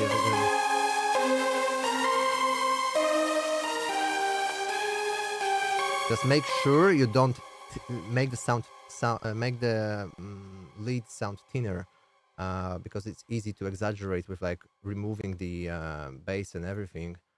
Sometimes if you just make a low cut and like just filter it out, it sounds thin. It sounds like it has no body, no power. So it's a matter of trial and error.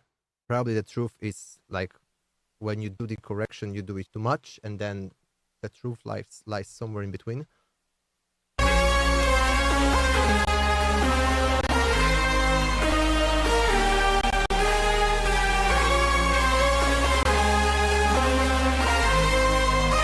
Yeah, it's fine. Probably would still like use some okay, so I have this equalizer curve here, but it's only at the end. No worries. So I'm gonna skip it for now. Let's go to the drop. The build-up also sucks for now. But let's focus on the drop. I've tried to do something to make it sound more acoustic, organic, but it's still not it, Yeah.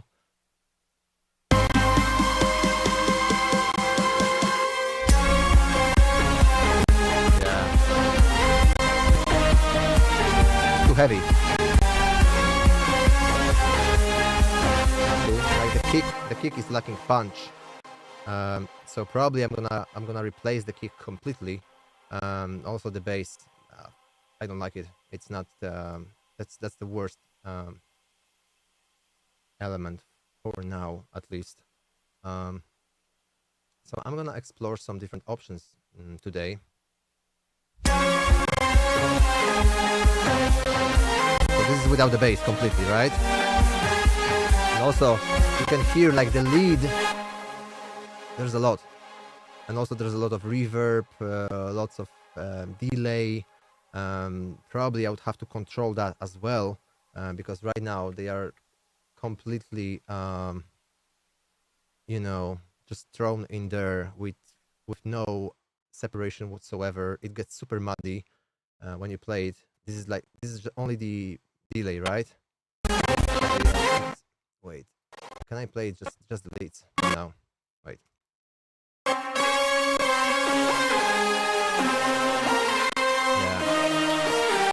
has to be cleaner.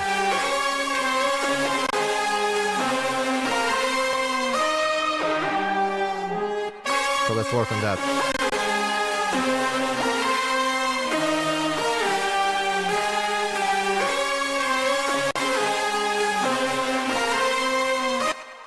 I'll just try to first do just a minor tweak on the delay.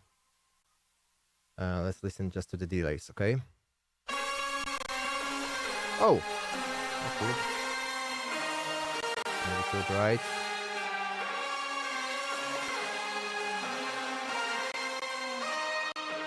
One more time. Yeah, you can hear like a nasty resonance somewhere. Wait.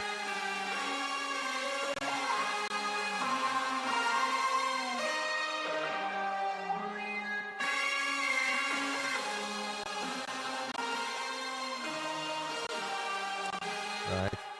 I would like make it way thinner. Better. So it doesn't really affect like the low frequencies that much. Because otherwise it's like super muddy. Back to the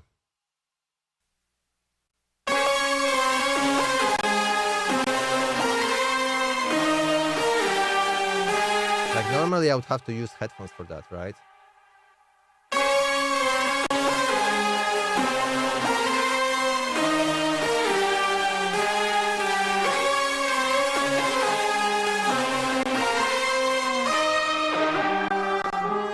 Oh, oh, that's bad, right?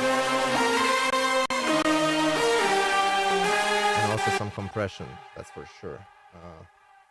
Just to space it out a little.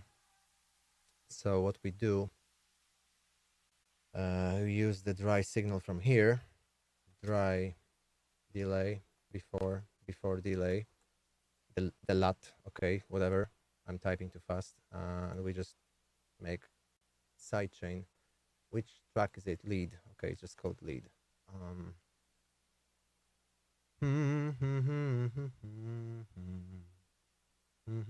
Yes, the low violin is also something that I was supposed to fix because it's too loud for now. Post effects. Okay. Um,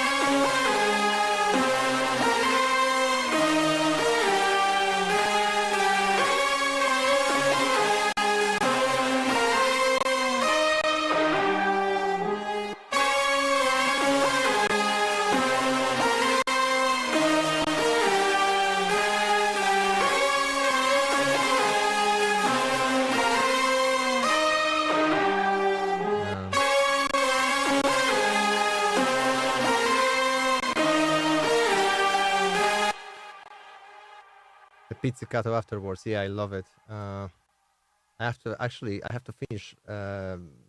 You can see the melody is not finished, and I didn't finish it yet. So we're gonna work on that in a moment. Yeah, I think the guitar and this pizzicato and this low string part is what makes it. And we also gonna work on some chords underneath because I think lead wise it doesn't need anything anymore, you know.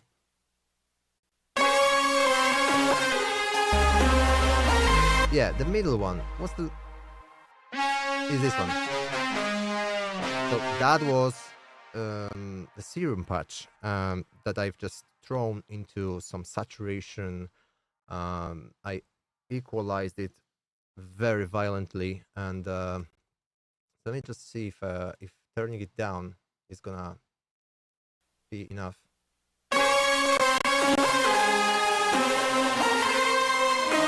Yeah, and I think the Nexus is too loud as well, maybe.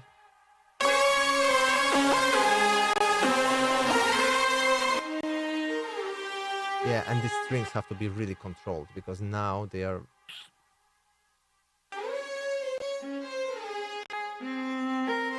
And see, you can see that they play pretty much the same thing. It's just the different sound of the violin slightly. But maybe I don't need both of them, you know, or maybe I should pan them hard left and hard right. Like this. And the timing is a little bit off, but exactly. See this ugly resonance right here. Oh, for some reason it started to really behave slowly. I don't know why.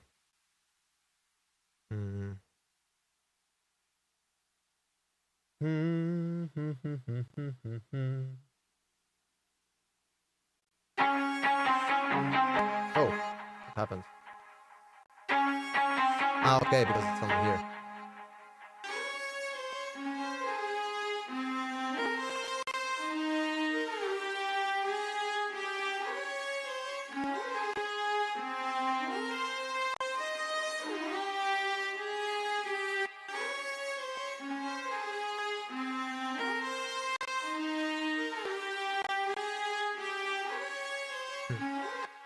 I should wear the headphones for mixing. I'm just trying to like remove the nasty things that I can hear like on the speakers, even at the low volume, some resonances and everything that cuts through, that shouldn't be.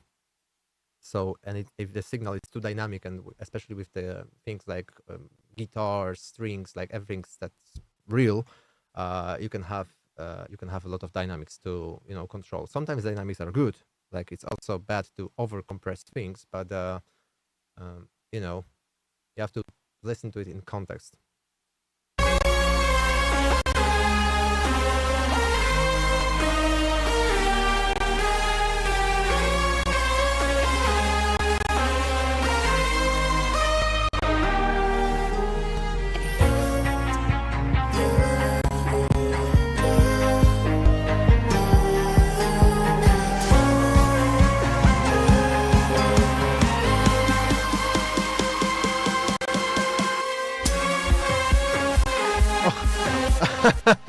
It sounds so sorry, so bad.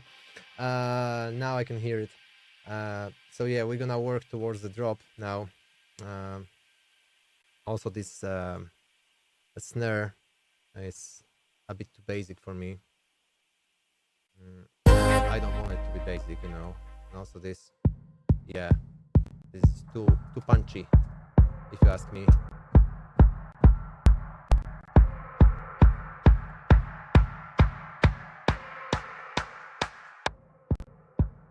Yeah, still too punchy. Has to be softer. Maybe like this.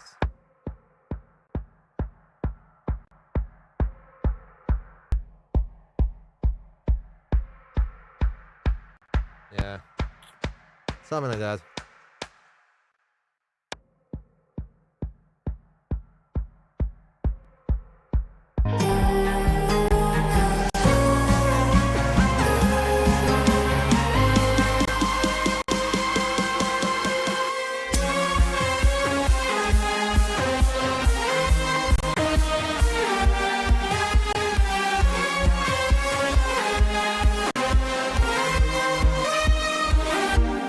that's what I wanted to achieve. I wanted to achieve like a very natural, very orchestra vibes.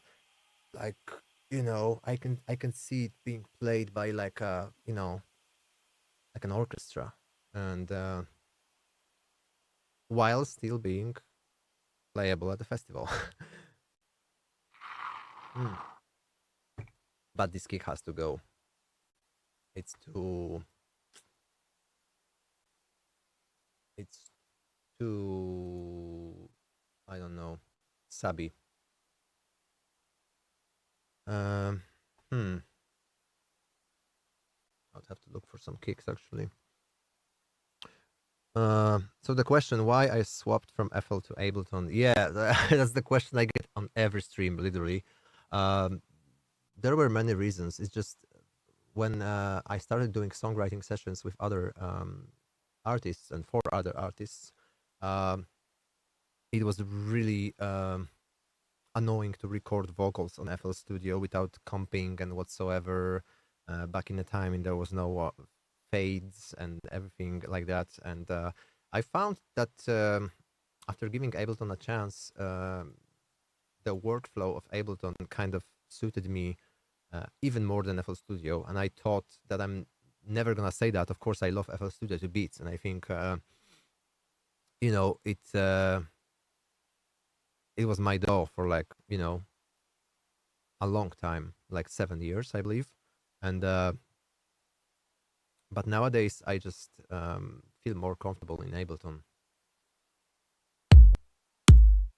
Mm.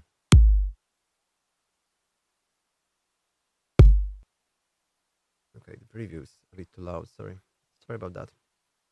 Mm.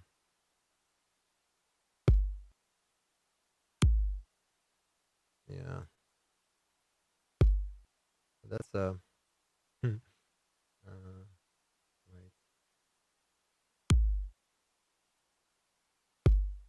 Yeah, I'm gonna try this one. It's a less so kick. Wait. No warping, please.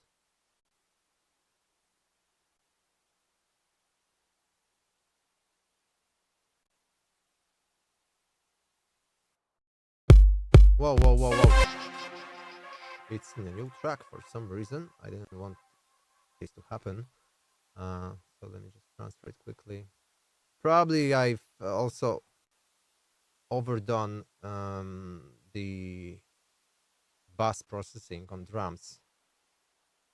So everything sounds different when I play it through the bass. As I've made some tweaks here and there, and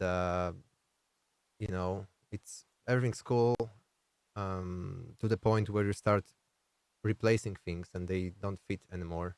So let me just play the drum. Yeah, here.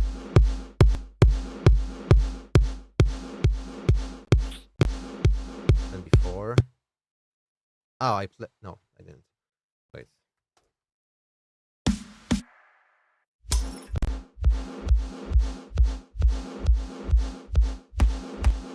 Yeah. No.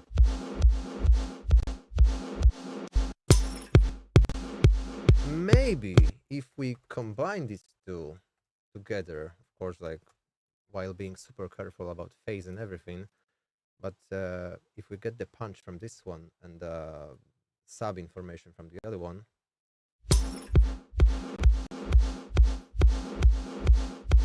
probably should need some alignment as well, because they're not like yeah, maybe if I just move it a little. Wait.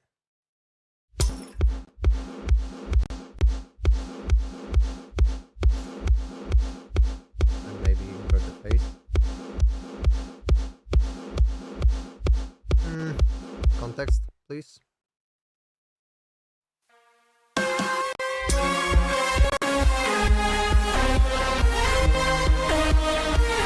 What happened here? What the hell? Whoa. This is not what it's supposed to be.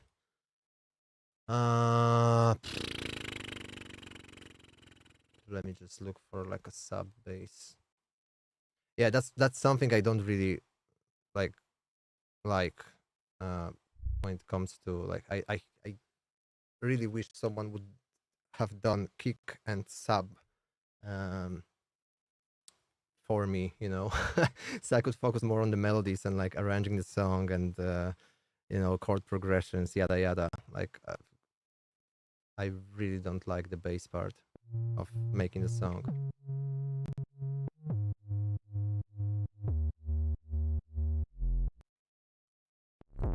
Oh shit. No.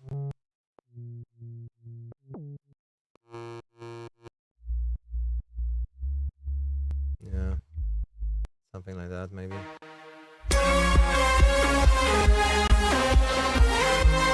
But nah, see, this kick is too heavy.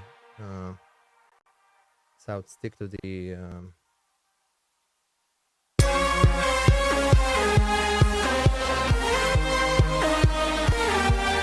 and I think there's the sidechain stopped working as well because of the because I sidechain it to this to the low kick, the subby one, which is of course not gonna trigger the sidechain properly, and or with some delay, for example, which is not gonna be, which is not cool at all. And also my neck starts to hurt like a mother.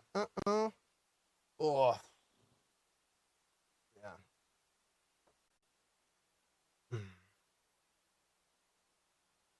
Let's see if I just take the whole bus and just side chain it real quick to the, you know.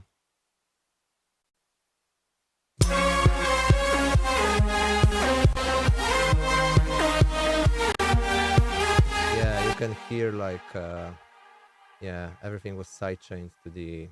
No, this wasn't sidechain at all.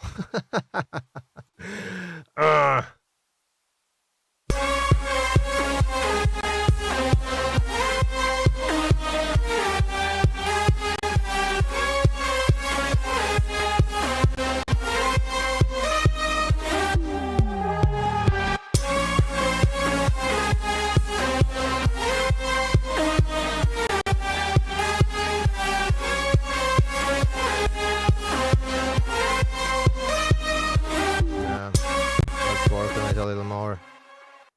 Like, yeah, the top, the bass, maybe for the middle layer we could use like Spire or something like that. I haven't done it in a while, actually. I just reinstalled Spire recently to be able to open my old projects, which is crazy.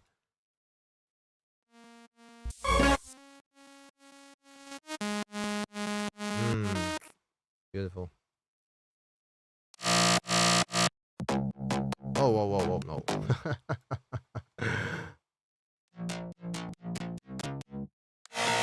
Oh, that's too much. Okay, so this might be a cool starting point, but I think it's too digital as well. Let's see.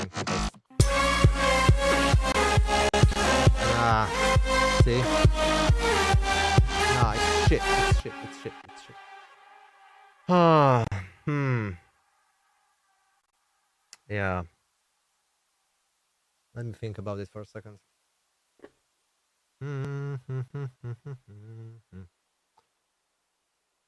Because it needs something that I don't have at the moment. And the problem is, this is where I start to get annoyed, you know, and and just let me see, maybe another one, like a different kick. Of course, it's a different kick, you know. It's just a matter of finding the right kick, instead of, you know, having a bad kick and tweaking it to the point where it's just, you know, bad. Let me see the. If I switch off everything, see, like. That's how much of the that's how much of the processing I use.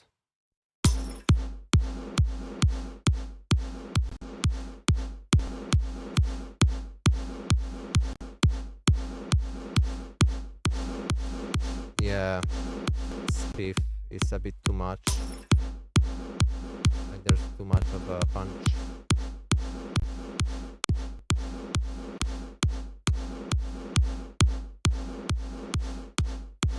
Because normally, of course, the best way to do it is to just process the something at the very beginning of the chain, like the kick, instead of like affecting the whole group.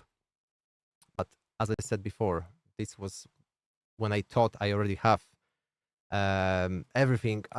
Oh, have you heard it? The crack. Oh, shit. Oh. So let me just try to reintroduce things I had here before.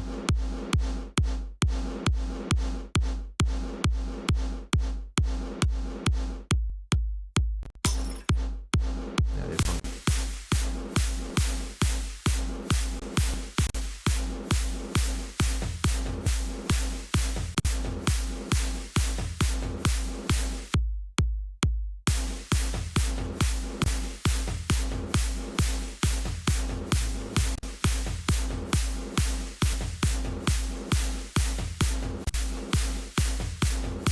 Wait.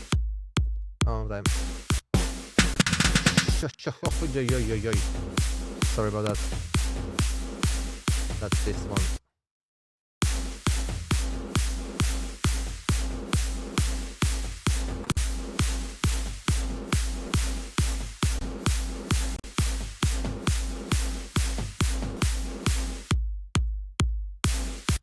Okay, I would probably have to control the symbols a little because they are super. They're super in your face now, but also they really complement the kick, which is like the backbone of the progressive house thing. See, like, yeah, to make a little bit of the space for the kick to cut through the mix.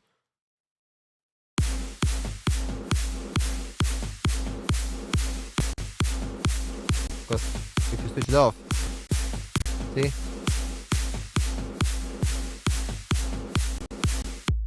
One time.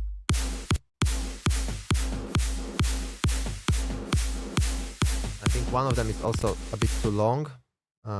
Probably this one. So to have more dynamics, I would just this one has a reverse. It's cool. It's cool. But I would rather make this one shorter a little. So it's has a bit more of a groove. Yeah.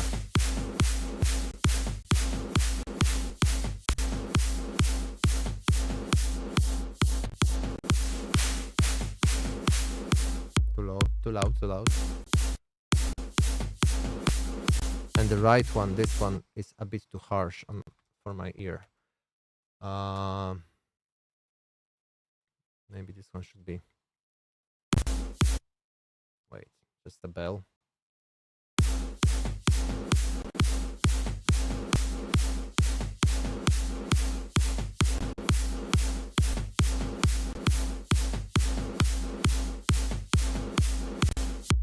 Wait, one time.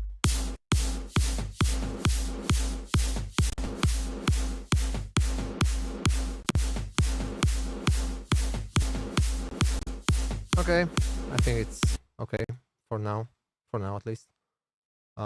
There is already a Sooth doing the controlling the mids, but maybe I should expand it a little more. Yeah, maybe something like that. Because I don't want to overdo it, but okay. What else is here? Oh no clap. Okay, so far so good. So now we're gonna just play the bass with drums, and it's not playing okay because let me save the project actually, because I have this feeling it's gonna crash anytime soon.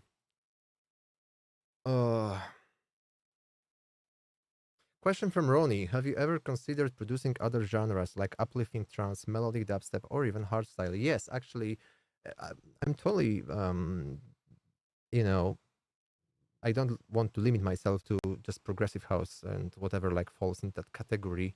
But I also don't want to strive too far away. Maybe have some elements, some influence, but I want my sound to be kind of a coherent. So if you hear it, you're like, okay, that's him, right? Instead of like just release every song in different genre. Like I don't feel that's beneficial to building your image, you know, because if you have music all over the place, it maybe sometimes it's about the vibe. For example, like you know, Fred again also has different songs in different tempos, different genres, but if you hear them, you're like, okay, you can play them together in a set, and it makes sense, you know.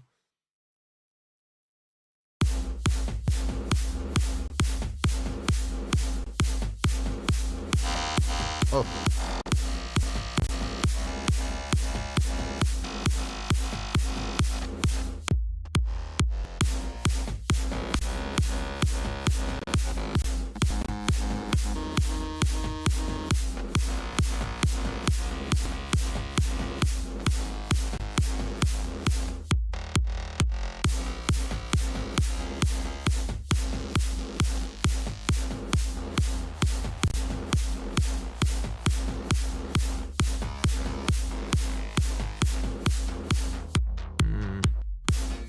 Oh.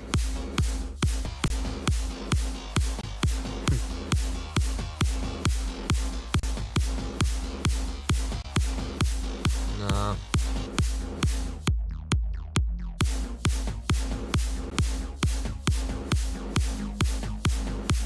Nah, it's bad. It's bad. Let's find something else.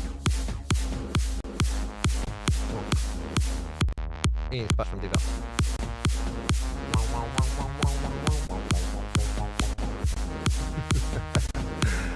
Alright. You know, I have to just look for the sounds. If there's anything I like, just even like a part of it, I'm gonna start tweaking.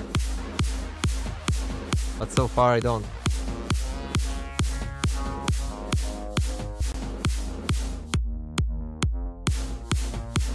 Also, I'm gonna switch off the equalizer just to be sure we hear the actual sound.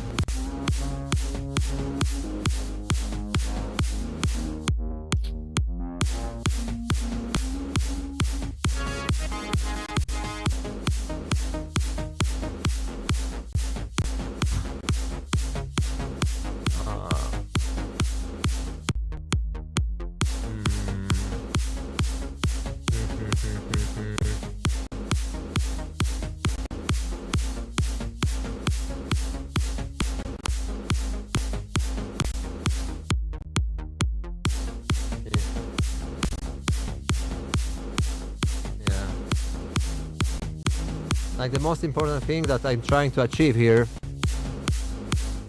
is to, you know, make sure that all the sounds complement each other, but also they don't stand out. Like if you hear something that really, like you cannot ignore it because like this bass is like, it should be so well put. Like nobody would realize actually it's a layer or something. That's what I think actually. Sorry, a little medicine for my throat. Because it's ripped. Oh.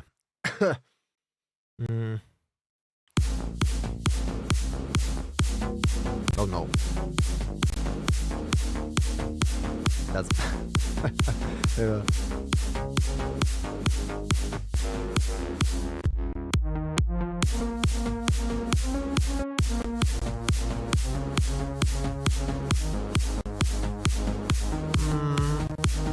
Let me think.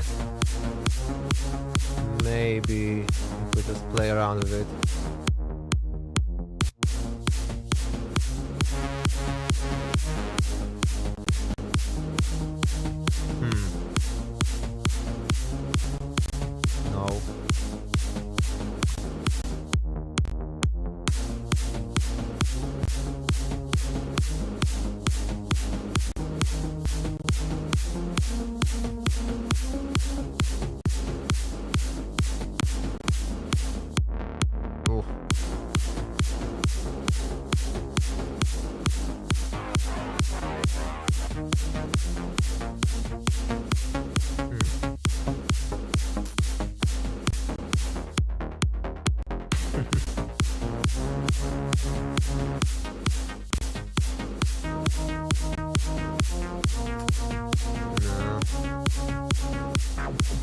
Oh.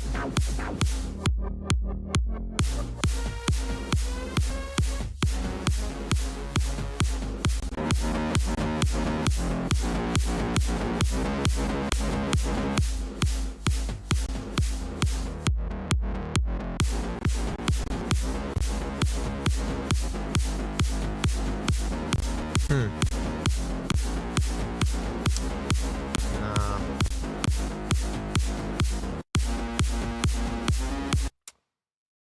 Huh. It's not it. I can hear I'm close, but it's not that, you know. I've also tried to do some like acoustic bass before, but yeah, I also wasn't happy about it. No.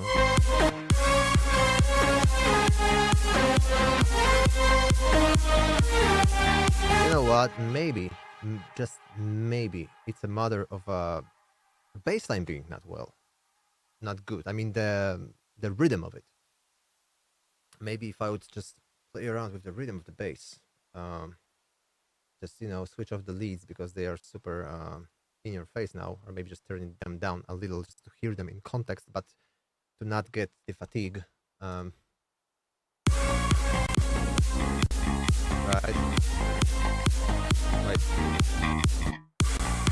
Okay. I also have this this noise, which is in the FX, and I should probably turn it down.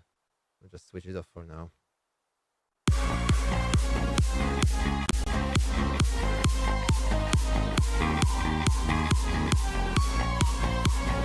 Yeah.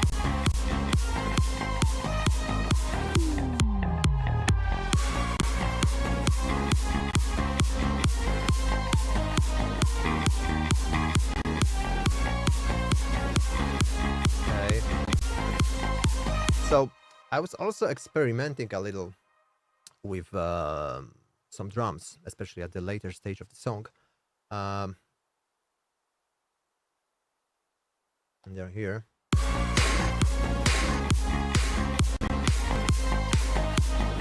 Oh, it's loud.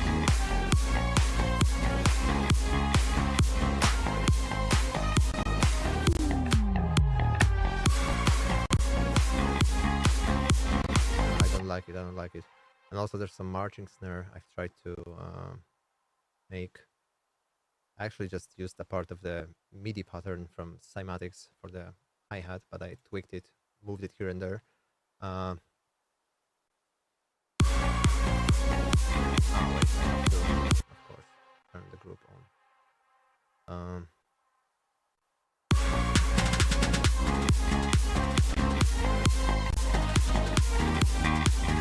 But it's too much. It's too much.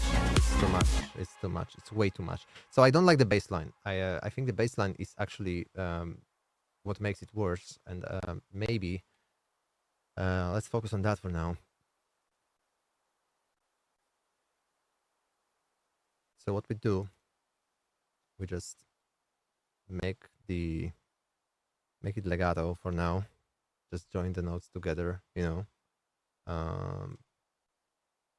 and work on the rhythm from a scratch.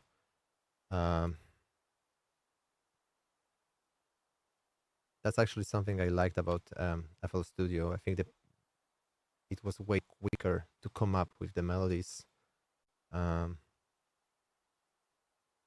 If I could have the FL Studio's piano roll in Ableton, that would be a killer combination,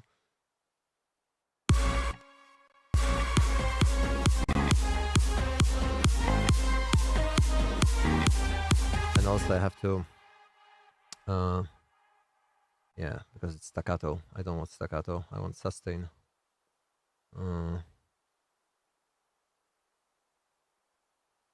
Yeah. Is it? Yeah. Oh, my back, man. I can feel now that my shoulders are like this. They're super rounded. And sorry, I'm just gonna stretch out a little.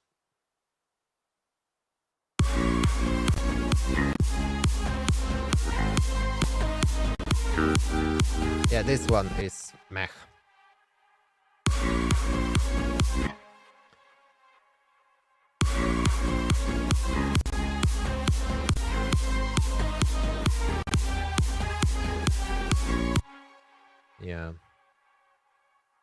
So it's D to F. It's probably transpose as well. So I'm in the wrong key. Normally it's F minor, but because I have this little thing here that transposes the whole project, I can't see it. I have this little thing here. It transposes all the MIDI clips by 4 semitones down. So when I have the scale helper on, I have to set it to 4 semitones higher than it actually is in order to play the correct notes in scale. Yeah, that's also a cool thing. I know FL Studio had it before Ableton, but there's a lot of things that FL Studio had before Ableton. I have to give him that, you know.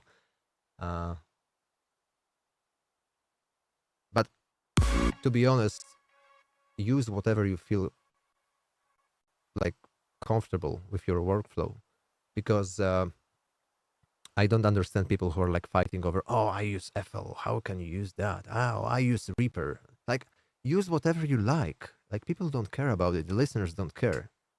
And there's nothing to brag about if you use one DAW or another. Use whatever you like, and don't hate on others who use different DAWs than you. It's pointless. Look, if Grammy is some sort of a way of recognition, then probably each DAW already has won a Grammy through someone's hands, of someone who's using it. So, case closed.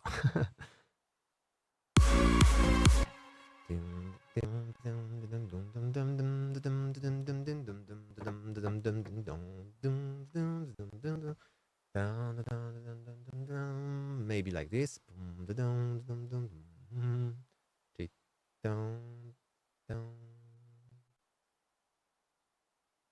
Wait.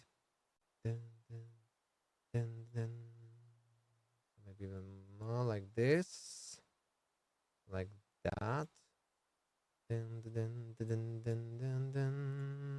So here. Yeah, it's a little, I don't know. Maybe it's too early.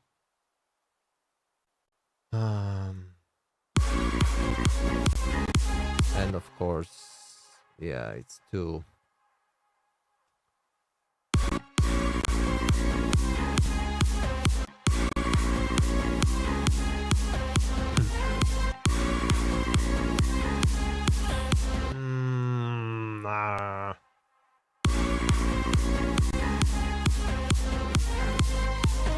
Yeah, too.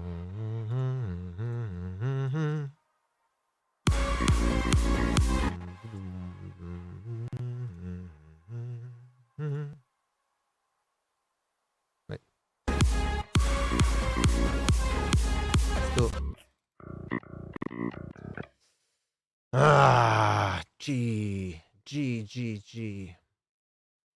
Yeah. Calm down. It's gonna be fine.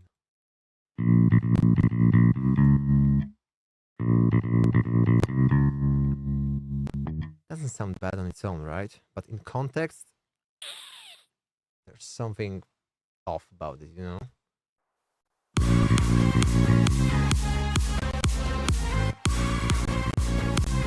Right? You know what I'm saying? Oh, for sure not. Dun dun dun dun dun dun dun dun dun dun dun dun dun.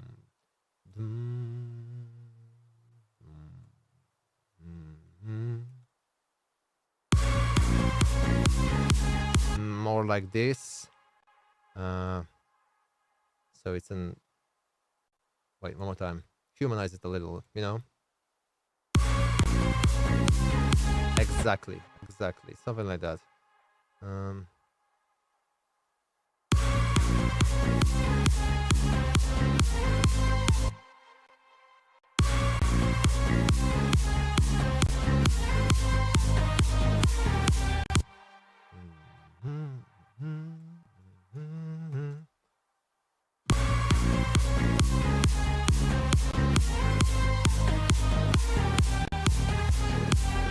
Other way around, maybe. Mm. Du-du-du-du-du.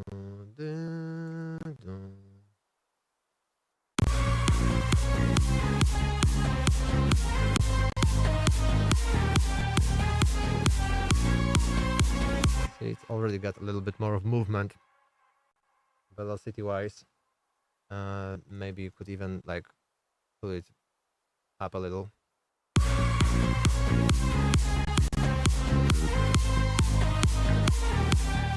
Yeah, here it's. So let's work on that. Why this one disappeared?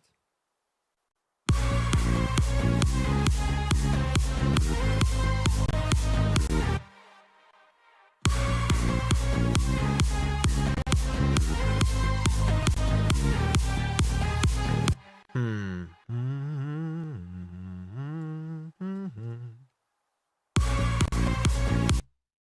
Whoa. Okay, we have some issues with sound. Let me save. Let me save the project. It's always a good moment to save. Okay.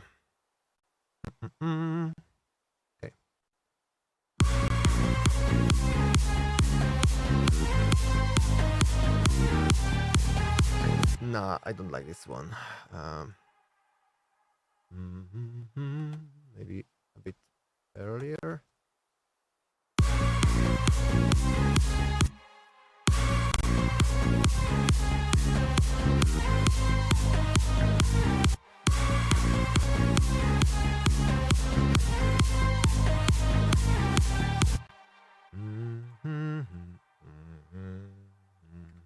Right.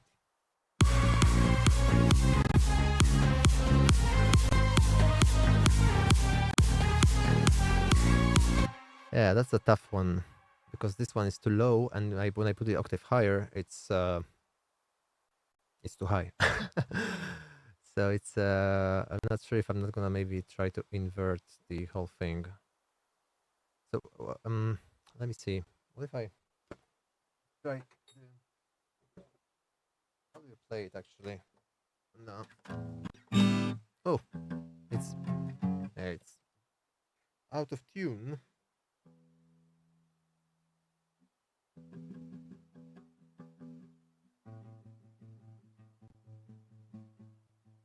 Or actually, let me take a bass guitar. It's gonna be better. Maybe I could even, Whoa! Yes, and we are destroying the whole stream now. Time to. Okay, light it like this. The cables are somewhere.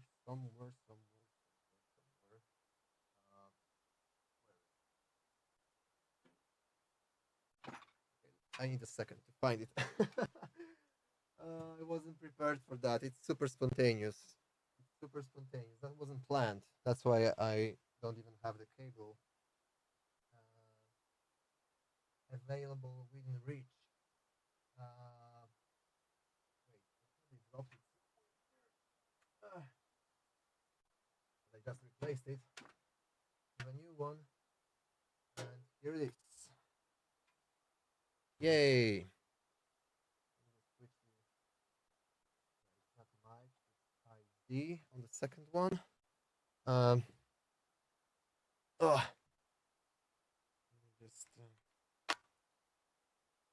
and let me just make it available to you so you can hear it actually as I play it straight from the DI.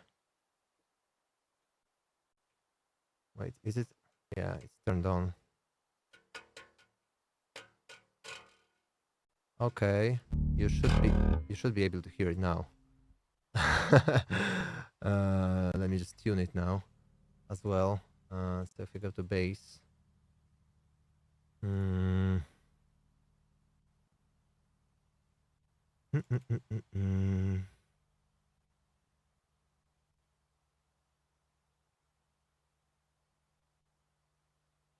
External input.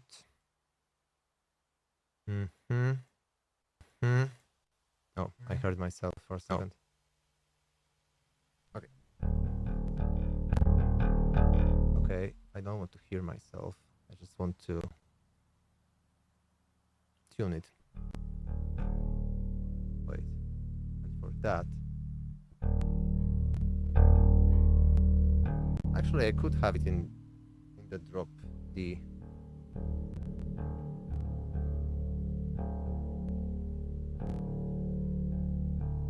It could be helpful.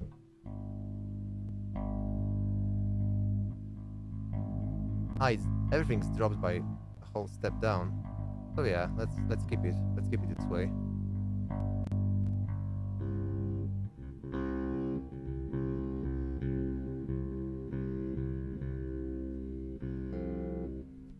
Oi.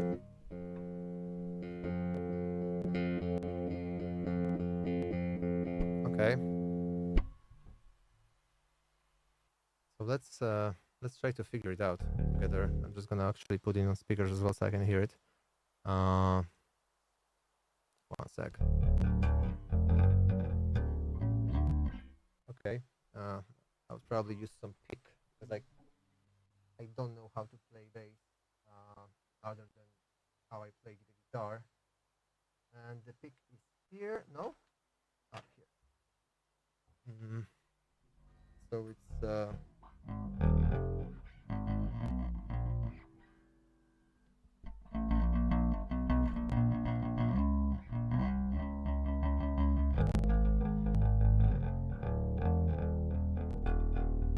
yeah, it's very low. So let's try to.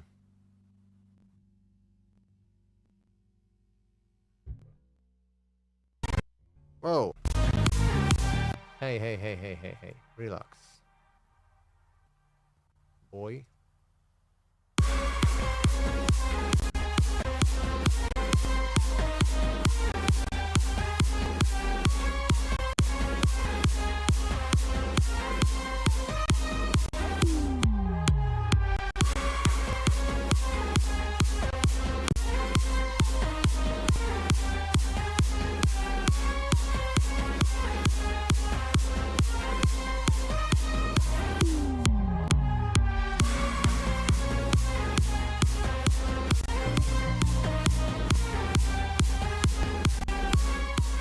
Actually, I need to. Oh.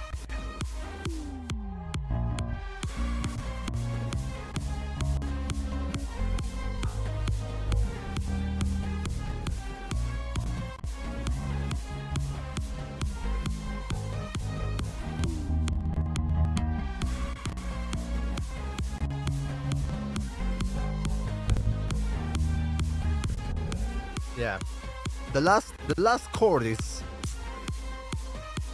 the worst part of it, I think. Chat, you there?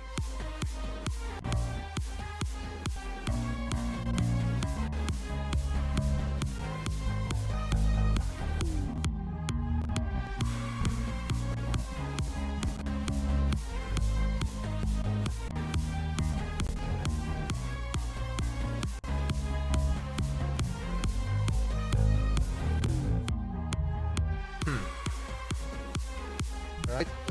Oh, higher.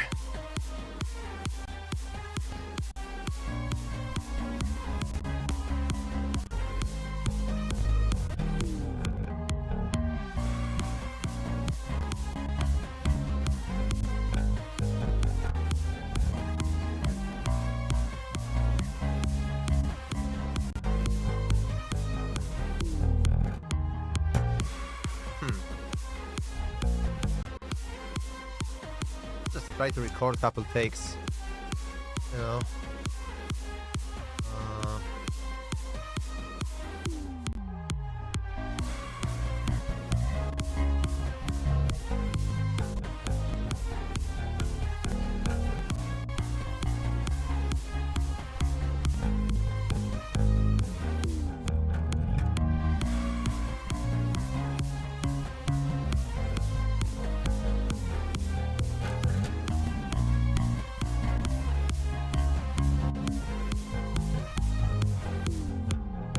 I screwed it up. You know, when you record something, it's immediately you suck. It's always like this. Wait.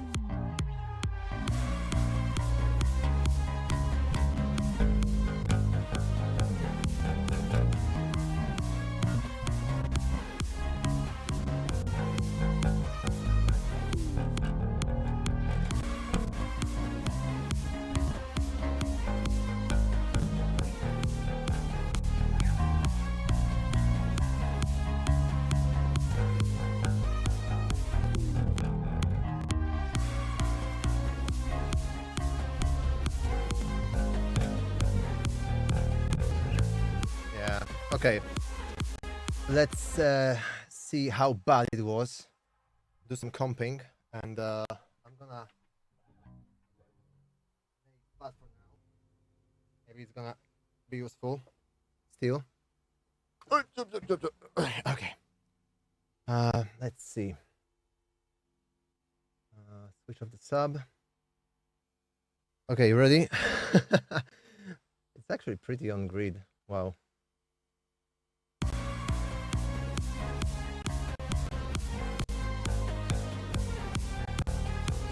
Yeah, these glides were a bit too random, if you ask me. Maybe let's try the previous take. Oh, I fucked up.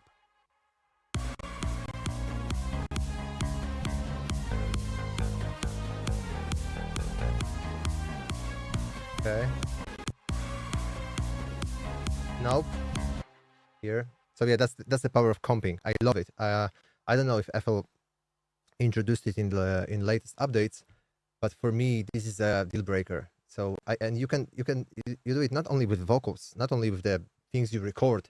You can drop like 10 different drum loops or melody loops, whatever, samples from Splice, and you can just, you know, select a bit from here, press enter, select a bit from here, press enter, and you have like your own, you know, take, which is made of a couple of different samples. So, yeah.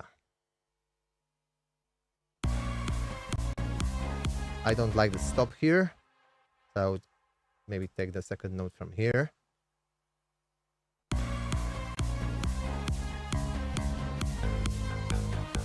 Yeah, this one got a bit too muddy, if you ask me. Maybe let's try a different take, like here. One more time.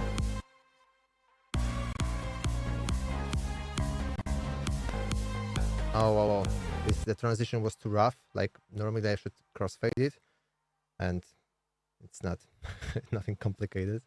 I just do this one time.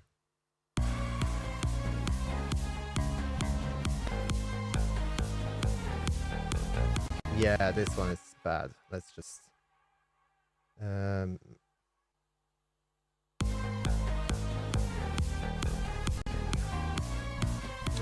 nope. Maybe here. Let's see.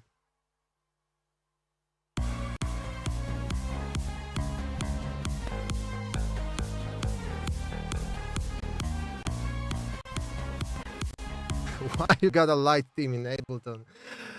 Because I'm all about light now. All about...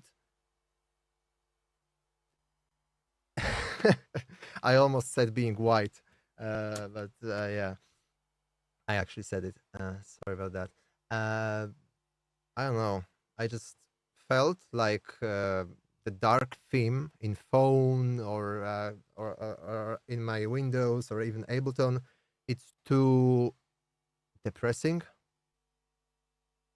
I really felt like when I'm being surrounded by like nothing but like dark colors and everything black, it really affected my mood in a long way, you know. So I'm trying to. That's why I'm sitting in a dark studio. No, it's actually because of the stream, like, you know, visual quality. But normally I would just turn on all the lights. I don't like to work in the dark, you know. There is something, you know, that it does something bad to your brain.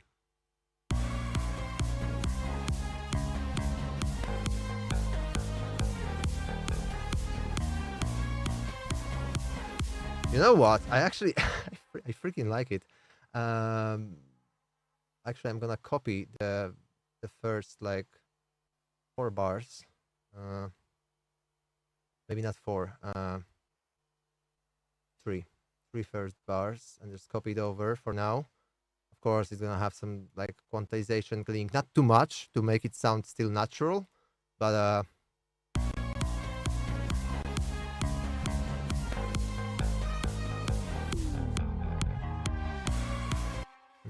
okay. Okay, maybe this one should be here. And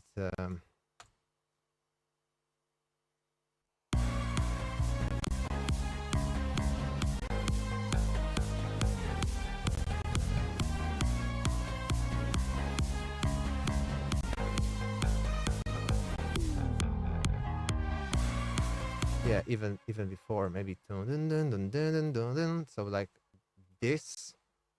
No.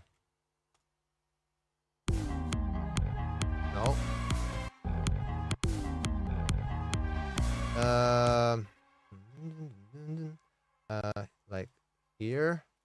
Yeah, something like that. Yes. Yes. Yes. Yes. Yes. Yes. Yes. Yes. Yes. Yes. Yes. Yo. It's like almost the end of the stream, but glad to see you here. And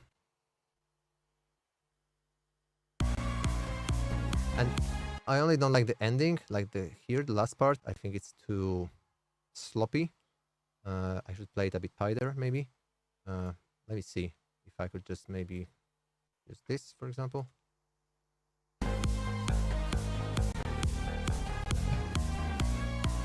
Okay, maybe.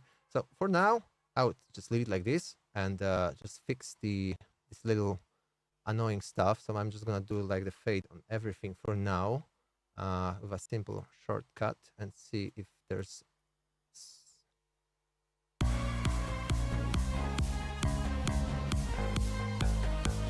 yeah, here I would maybe just move it, or maybe not really.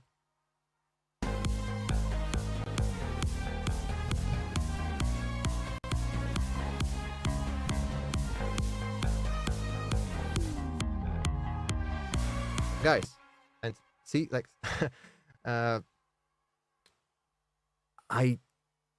don't know. I bought this bass. It's like virtually almost the cheapest bass you can find on Thomann. I don't remember how much it was, but it's nothing high end, you know. And but sometimes, I mean, to replicate this in Trillion even or any other like VST would take ages, you know. And this just sounds human, natural. Like I really like it, and I'm so lazy because I rarely even pick it up and try to do what I just done, because I'm like, no, I'm just gonna find a preset, find the contact library that does it, you know. And then you spend hours tweaking it to how you want it, and it doesn't take, like, you know, a lot of knowledge. Like, I think everyone can play such a simple passage. You don't even have to play it at one go. You can just play one note and just, you know, merge it together. If you saw how Charlie Puth did the bass line in Attention, he just played a single note, dum, dum, dum, dum, and then he just merged it together. He didn't play it at one go. He's not a, you know, a crazy good bass player. So the only thing that limits you is your creativity, how you approach things, you know, how you don't have to play 10 instruments in order to be a good producer. You can play none, but use your creative skills to make it sound like you played an instrument, you know.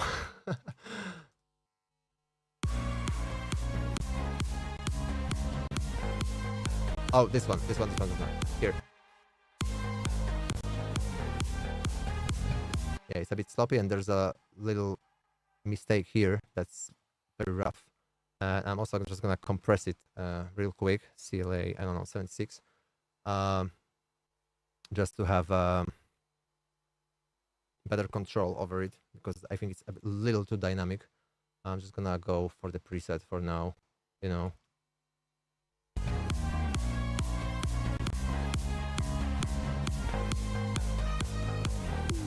Of course, it's right. Let's bring the melodies back again.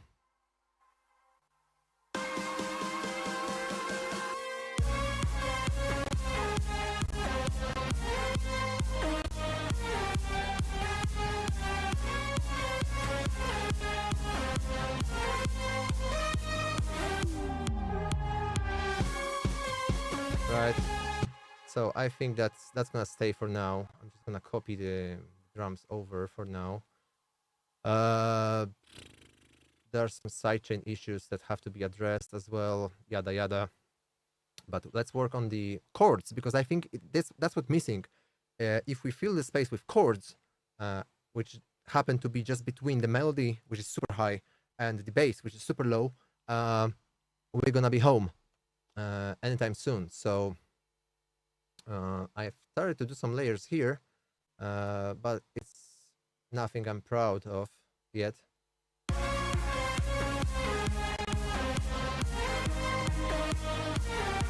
Yeah, the last one is shit. Let me just actually, A minor is C major, so I don't have to change the scale every time.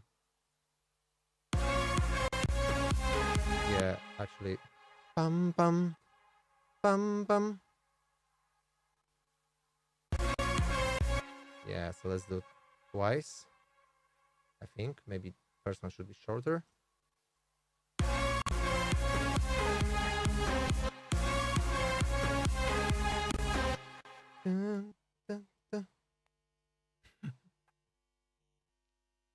We don't have sound. Yeah, that's too much of a CPU happening. Or maybe there's one plugin that, you know, causes all this. Because I probably have some Sooth, a lot of it actually. And it does what it does. Let me see. This is also a cool thing in Ableton. If you don't know, this shows how much of the resources of a CPU each track is taking, you know, when you play it.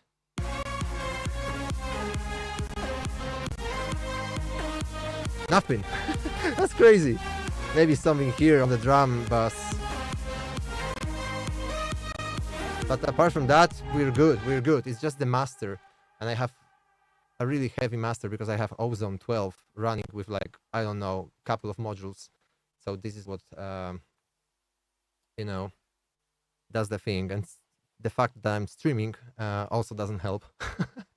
And I have a second monitor connected. That's also especially when I use the things called latency monitor, which is actually a great tool to figure out.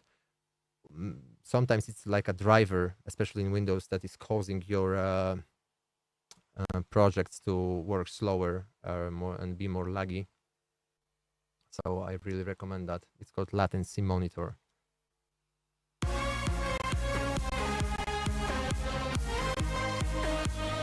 See, we're almost there. Almost there.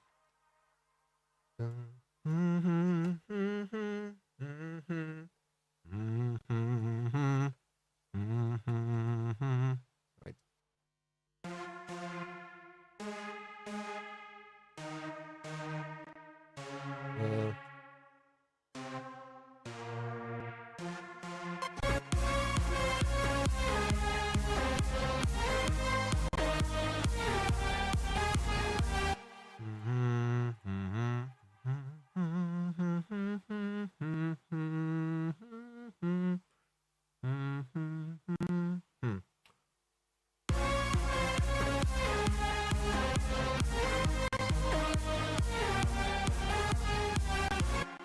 Okay.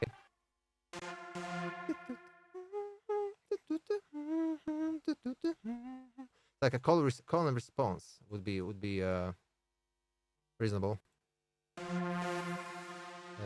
Wait. Yeah, that's bad. I need something more staccato.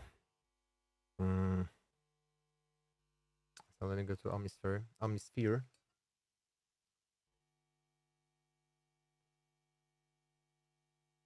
Mm. Oh, I forget to drink water. I should have like a reminder every 30 minutes because that's also a problem with ADHD because I got diagnosed like 2 years ago, and it explained a lot, um, like everything, and I wish I knew it sooner. Um, you can figure out why, uh, because I saw how many things that I've done in the past have been um, because like my brain couldn't produce dopamine in a natural way. Um, and it's true that people with ADHD often are more how do you say that? I lost a word. They are more vulnerable or susceptible to addictions, to developing an addiction, uh, because they don't drink or do other, bad things um, just for the joy of drinking. Uh, they do it to, to feel something they don't, and that's really effed up. So I really like that the fact that now there's a lot of content on the internet that tells people how to recognize that you might have ADHD, for example. Of course, always don't diagnose yourself. Don't fill out any tests whatsoever. Um, it has to be done by a professional in order to determine whether you have ADHD or not, because uh, you know um, this is nothing to be like, it's not actually funny. I don't really like also people telling like, oh yeah, ADHD my superpower, but also it's a lot of burden, the hyper focus, the lack of motivation very frequently. uh,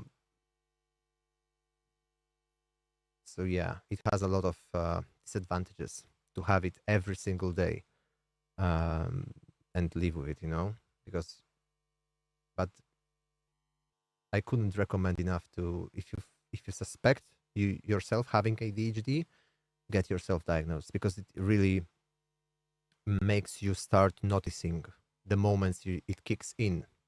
When you zone out, when you get too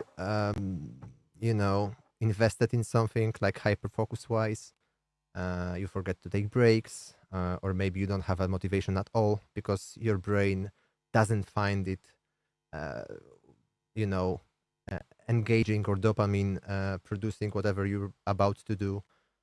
Um, so yeah, it's a huge topic, and I was thinking maybe about to uh, also dedicate like part of Discord and maybe part of our chats on mental health, because I think that's a huge chunk of. It's very related with career, not only in music but everywhere. um s- like it's really like if you're not you know taking care of your mental health, this is affecting basically um everything else in your life, your relationships, your work, your self-esteem. So take care of yourself and think about it as if you had a broken leg.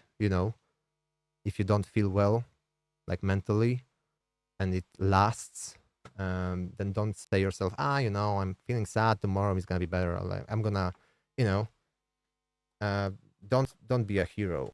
Like if you feel something, it's not something to be ashamed of, and it especially guys, because guys are actually less keen to talk about emotions, how they feel. They try to be strong 24/7. uh, I think it's not. It works only in short term, because eventually you're gonna break, and yeah, it's coming from something I learned the hard way. Okay.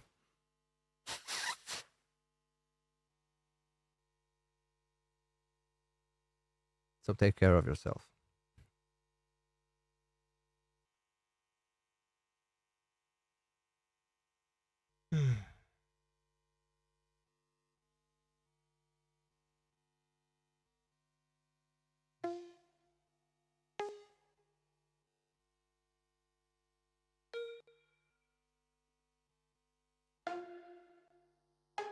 Okay. So we have these relations I want to have, of this, and maybe bass for now, and drums.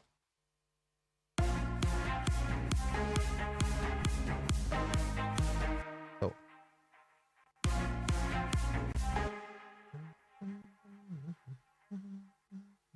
Wait.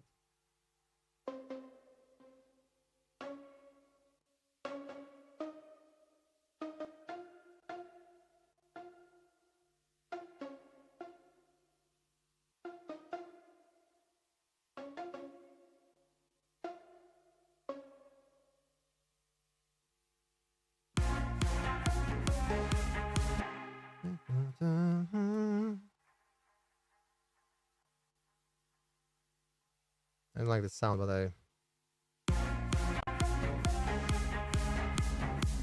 yeah, these little counter melodies are gonna make a difference for us. Let's just do it randomly for now, hoping it falls into the right place.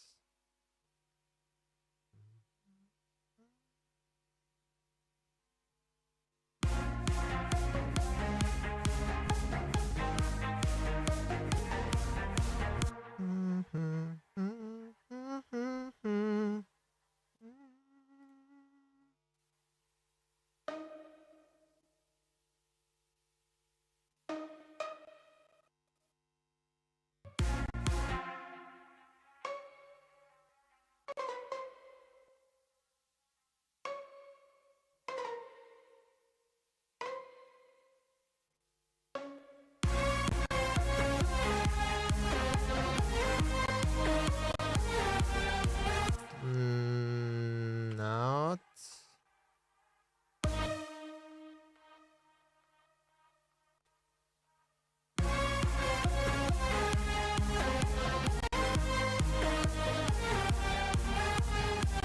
Okay.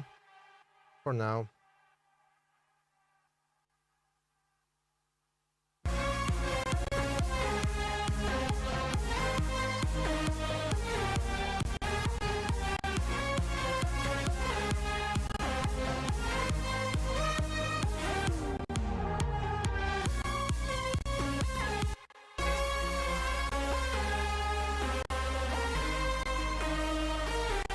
Okay, wait.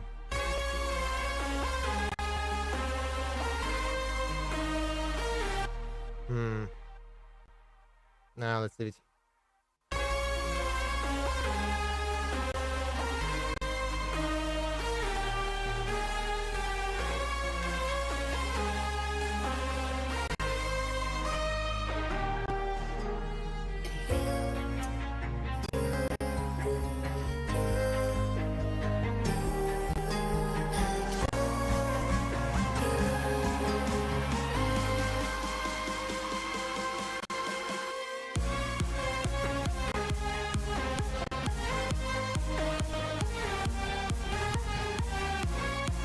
Yeah, it's too much of a orchestra in front of everything else.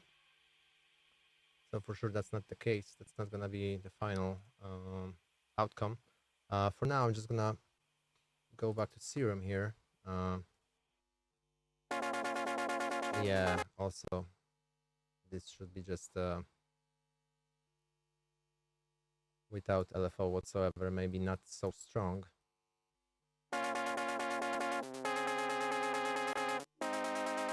Yeah, better.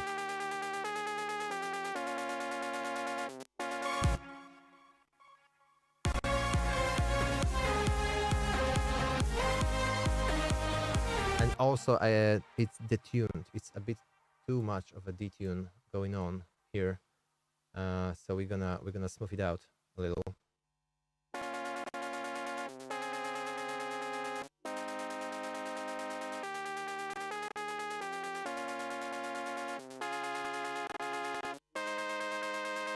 And probably use some sort of inversion because the chords are too high, and we wanted to make some support on the lower area. And you can hear like now it fits perfectly even with the vocals, so we're gonna replicate that.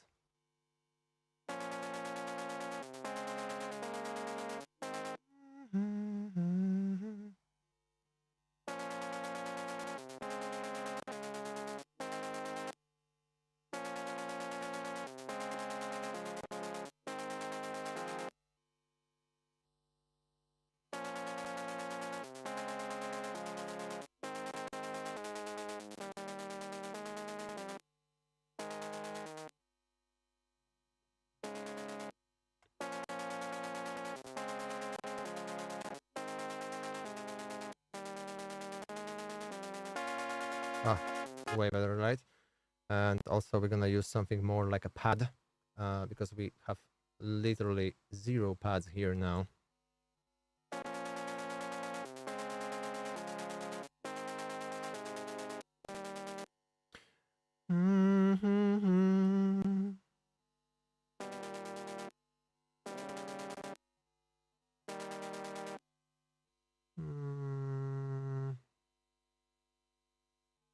Maybe here and here this.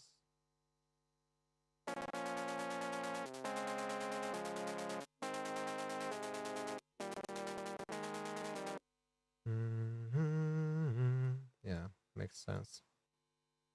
I wonder how it plays out in context with the lead melody. If we play the whole thing together.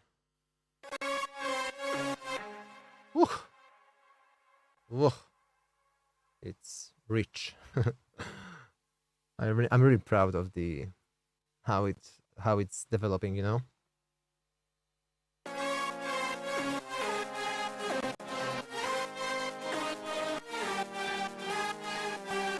Yeah, you can hear there are some wrong notes, right? If something that's the rule of thumb. If something stands out the way it's not supposed to, then probably it's wrong. And use your ear always. Don't look if I'm playing this major 7 chord because I've read online that the major 7 chord is really something that takes you to the next level. No, don't, please don't. Sometimes even like play the wrong chord, like 2 notes next to each other. If it sounds good, if it sounds right, it sounds right. Like don't be a victim of like rules. There's no rules in music production. I mean, there are, but they are not determining whether your track is listenable or not.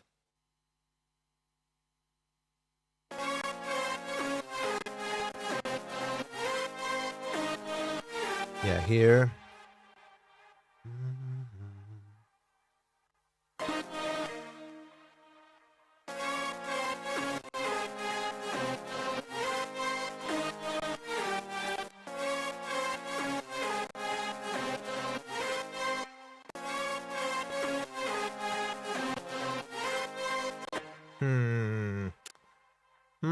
I'm gonna just leave it for now. I have to listen to it a couple of times. But the ending is something I...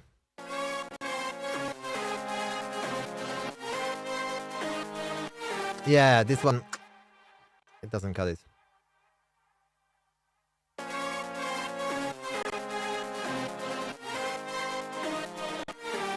Here as well.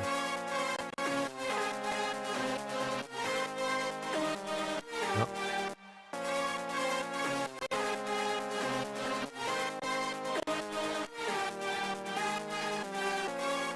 Yeah, it's okay. It's acceptable. The lower harmony was just too annoying. Maybe if we just tweak it up. No, no, no. Hell no. Hell no. No.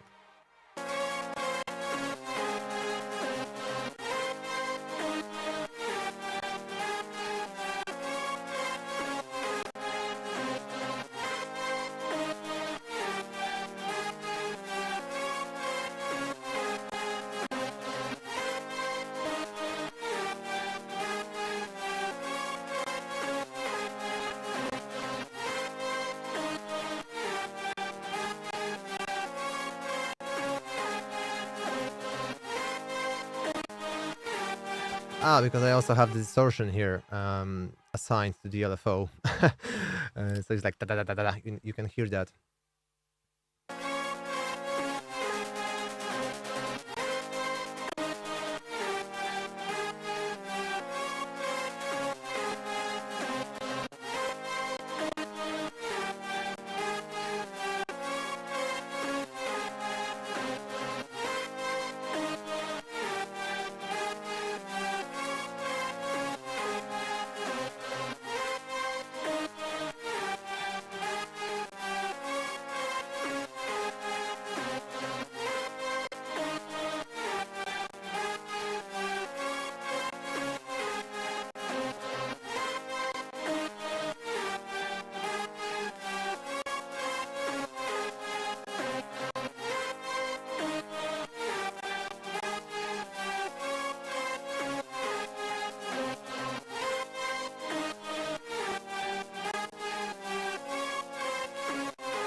Now this melody is printed to your brains.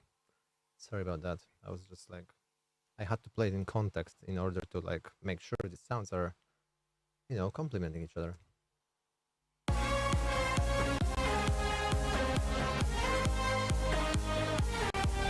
And also the like.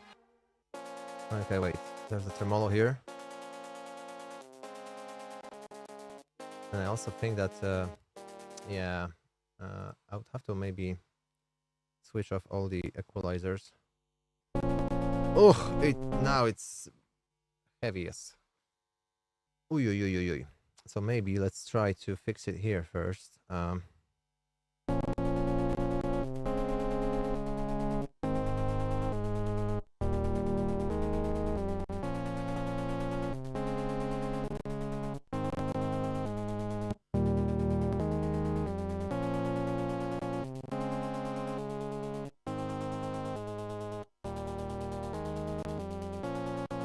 Right.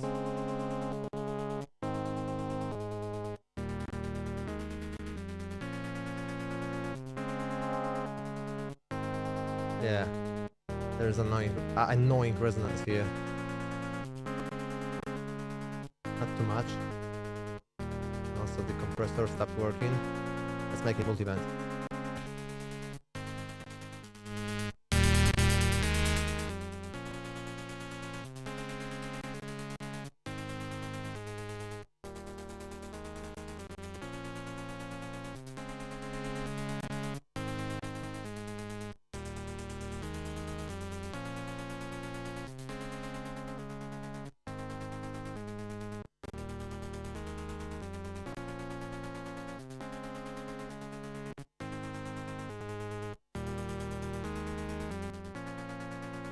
Nah, I'm gonna do the compression afterwards, like OTT or something, just to see if it slaps. And also there's no sidechain at all. we're gonna probably finish soon.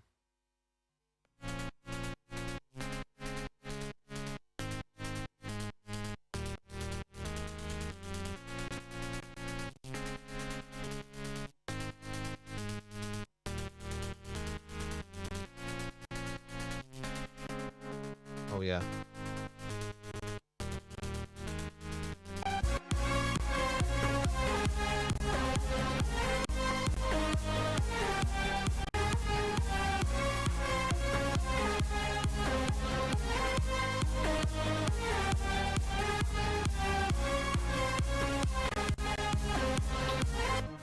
I don't like the drive, the distortion here. It's too much. It's because I have this pink noise here. So let's kick it off. Yeah.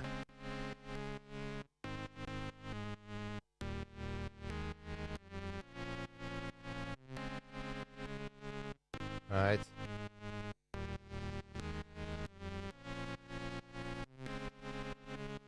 Better.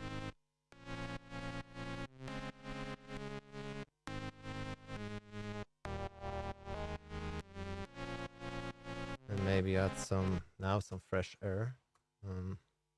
I don't know. I'm just walking in the dark now. Hello, Mateusz.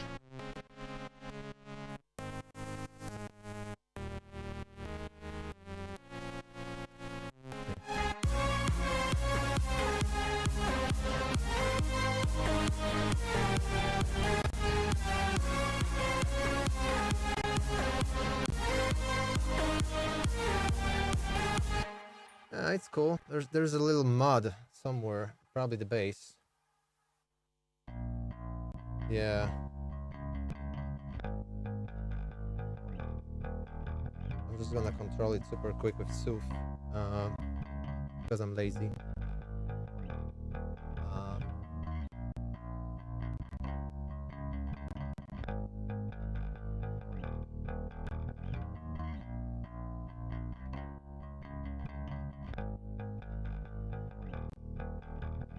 I wonder how it works in relation with kick. That's something to address later. I don't want to, focus on mixdown again.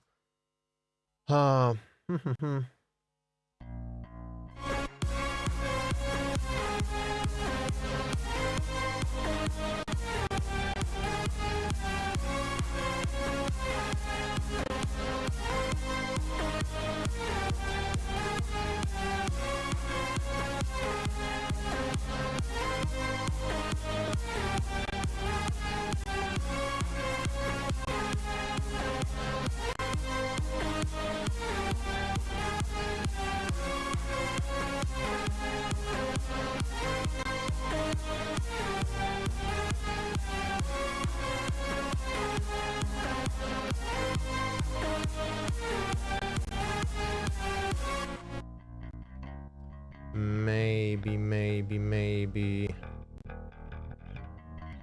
But that's gonna be super risky now, and I'm not sure if I should do it, but let's see if some sort of a bass amp would make it better. Is it gonna crash? No. Okay. Whew.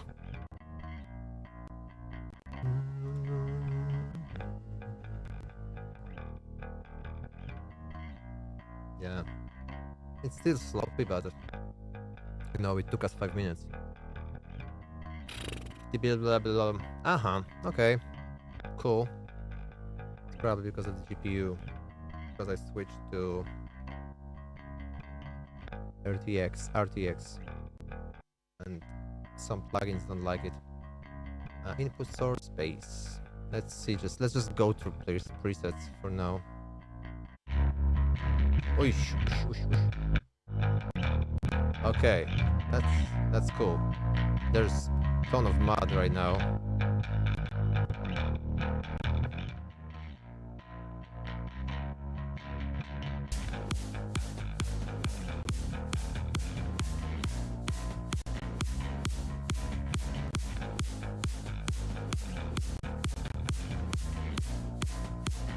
Also, there's this little snare that I use as a background.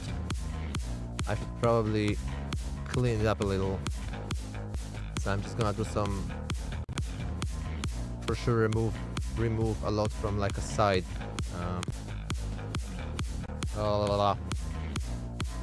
Stereo placement side. Just get rid of this. Oh, cool.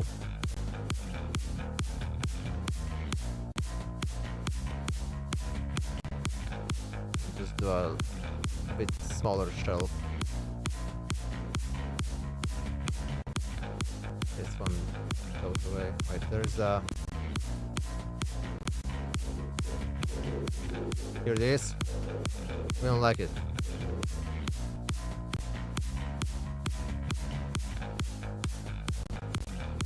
Way better.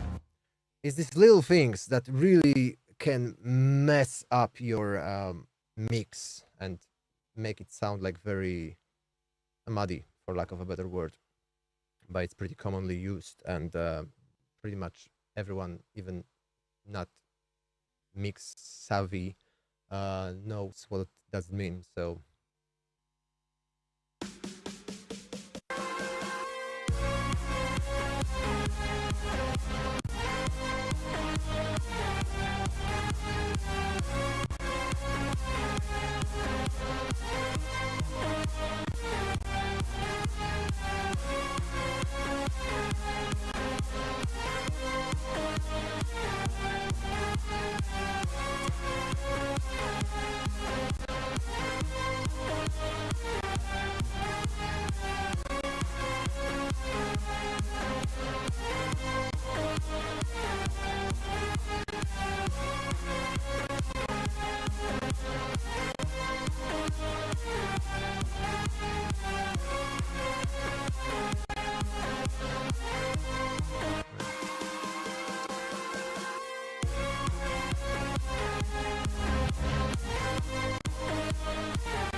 yeah, I have to mix it. I have to mix it when when my ears are back in shape, because today I'm already too tired after like what 4 hours of sitting here with you guys.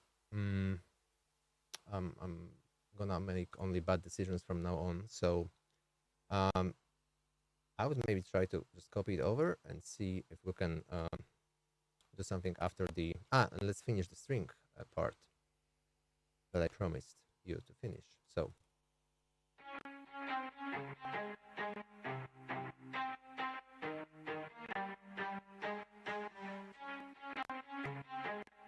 wait, the second part.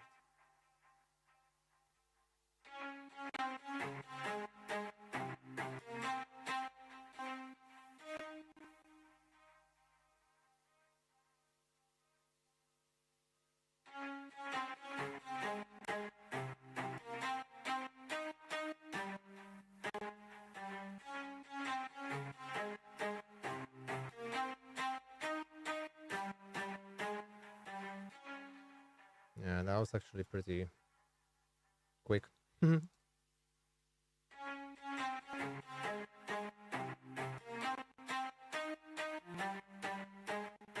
Like this.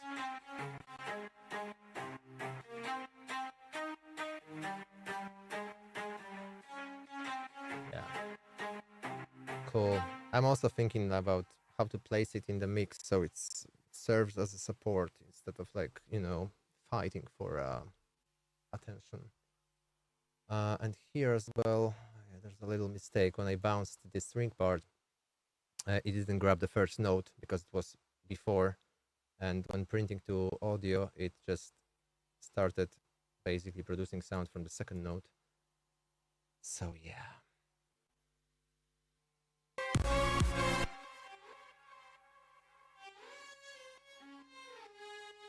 And you can see it's super dynamic, right? So I have to probably control it a little.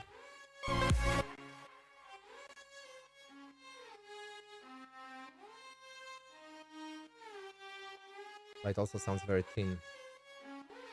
Maybe I striped it off body a bit too much,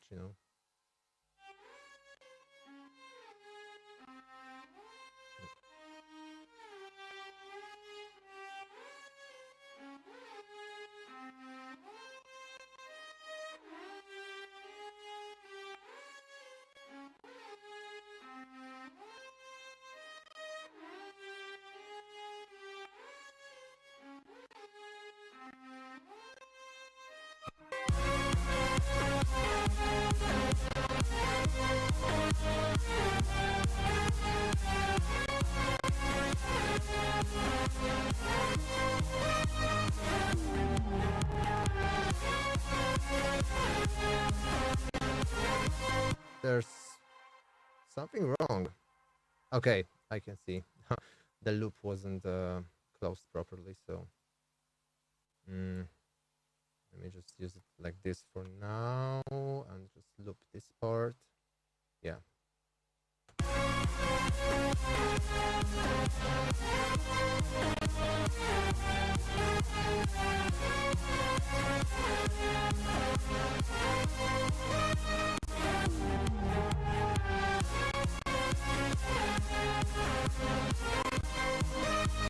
Oh, okay. There's a loop. Sorry.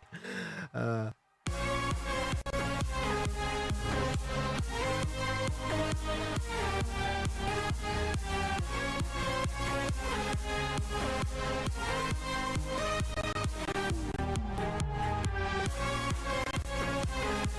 Whew! You know what? Let me just record it. A part of it for Instagram because I freaking love it. So we're hanging out on the stream.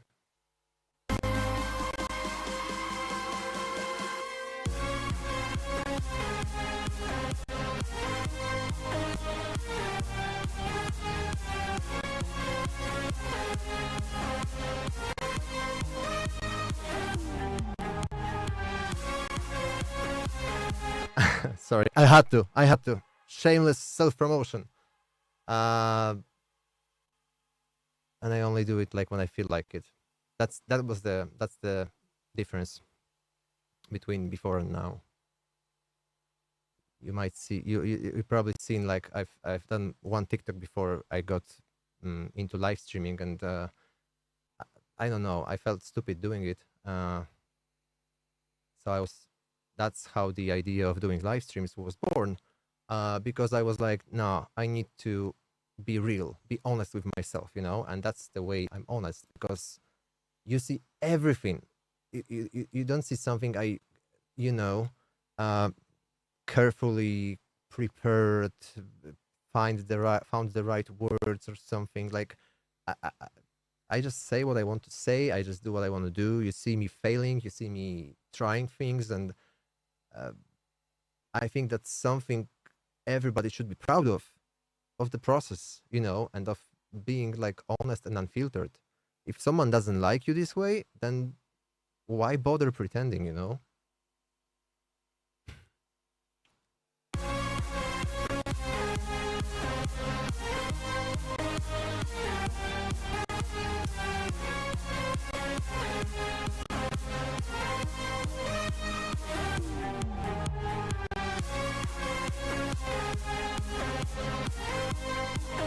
I think we are slowly getting there.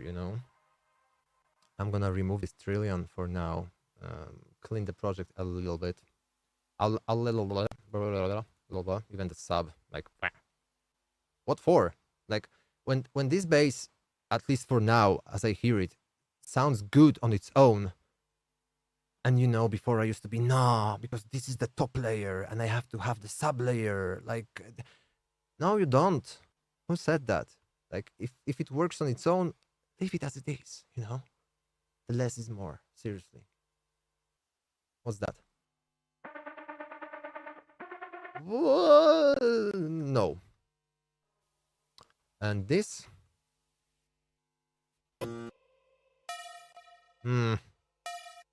Noise. Unnecessary noise. And this one? Oh, that was some sort of a different harmony, probably at a very early stage of production, and we are not there anymore. I'm not gonna remove this old kick because there's a lot of tracks sidechained to it, and I'm not gonna spend another 15 minutes now replacing all the sidechains one by one. So let's just stay like this for now. You can already see there's less and less tracks, and that's perfect. So if there's something, actually, I'm gonna keep addictive drums, but because I have an idea, I didn't have only time to explore it yet. To try and layer some organic beats on top of it. Um, I think that's very that could work, you know, if I just loop it for now. Wait, but only drums. Mm. Oh, yeah. And let's just sync it now. Wait. That's not it yet. Tempo close to the original, and let's find like a straight beat, like a super straight beat.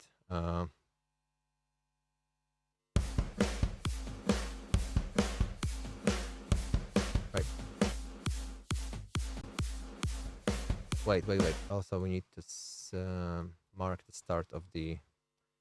Where was it? Oh my gosh. Yes, here. Nope. This one.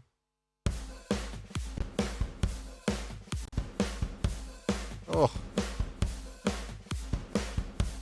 Of course, we don't want the kick, right? At least not now. So we're gonna just mute it.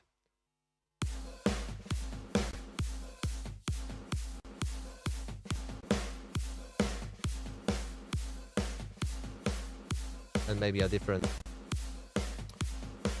kit, like more.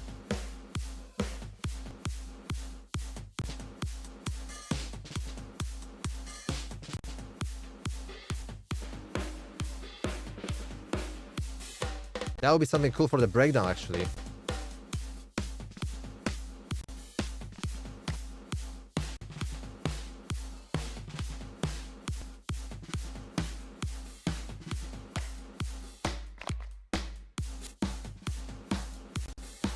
Oh. Okay, it's super rough, but hear me out.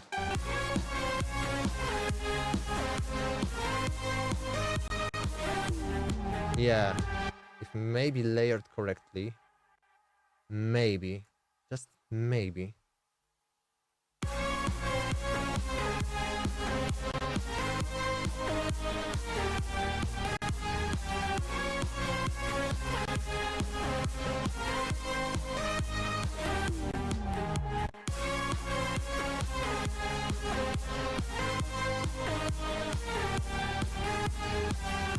You know, I want it to be like a rock and roll, like bam, bam, bata, bata, bam. Like it really can be something anthemic, you know.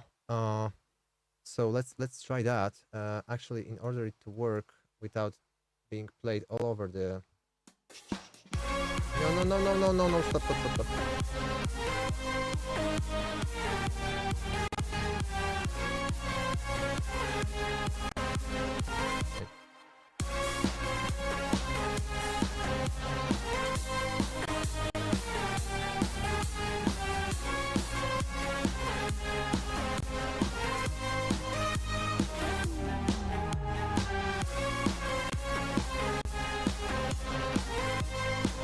Yeah, this one.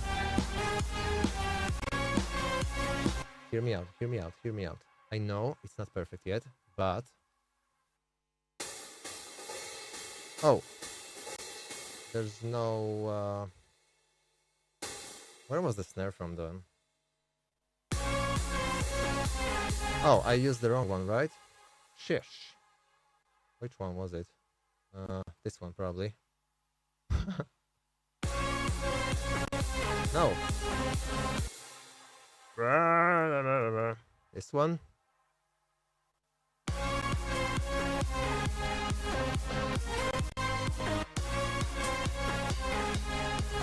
Where is the snare? Like, wait. Yeah, exactly. So I'm just like, this is the very same pattern, and it's not playing as it should. Wait, that's weird.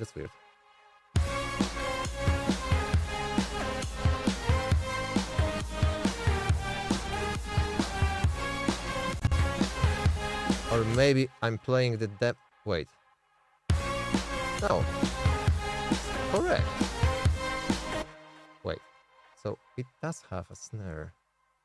So when I switch off the sync, and I just play it here. What? I'm doing something wrong. I know what I'm doing wrong. Okay, because it's... Is it? Yeah, it's transposed. That's why. Bingo.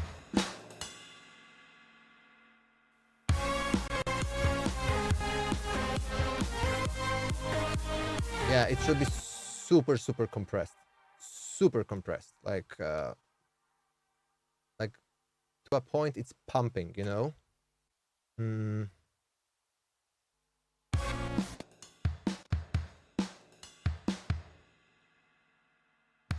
Like, I want to choke it, literally.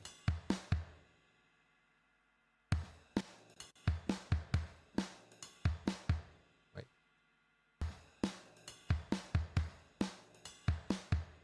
Wait.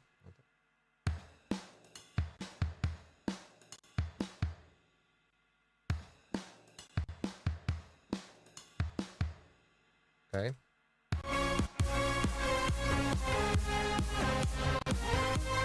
Yes.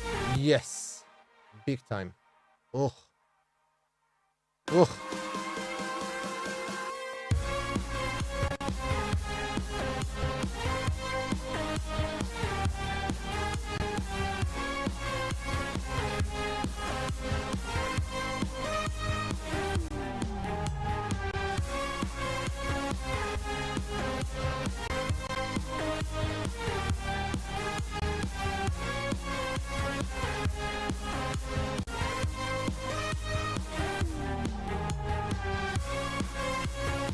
Yes.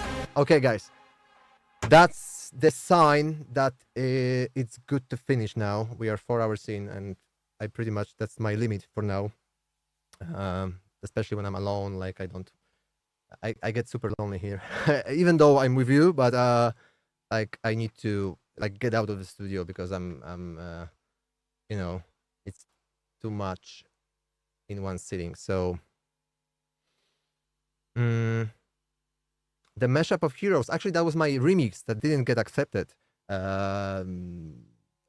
was supposed to be official, but they didn't like it. So I will see what I can do with it. Maybe I'm gonna keep it for the sets now. Maybe remove the vocals and release it as my own. I don't know. I didn't think about it yet, but I'm glad you like it, and that makes me wanna think about it, reconsider, you know. So guys, thank you so much. I'm just gonna play the whole thing from the beginning again, as we always do. So yeah.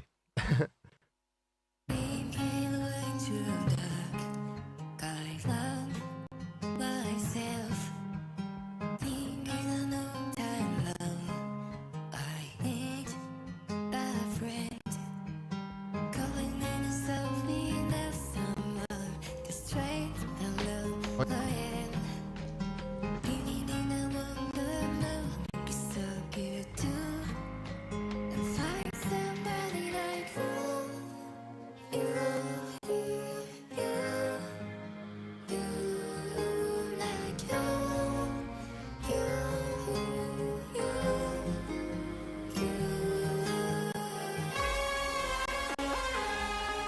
Oh, there's something missing. I'm sorry. I removed the bass. I'm gonna bring it back tomorrow.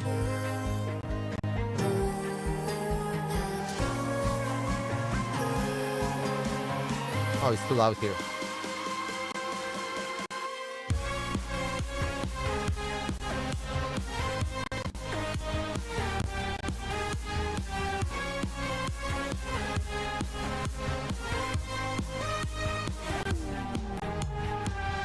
Woo!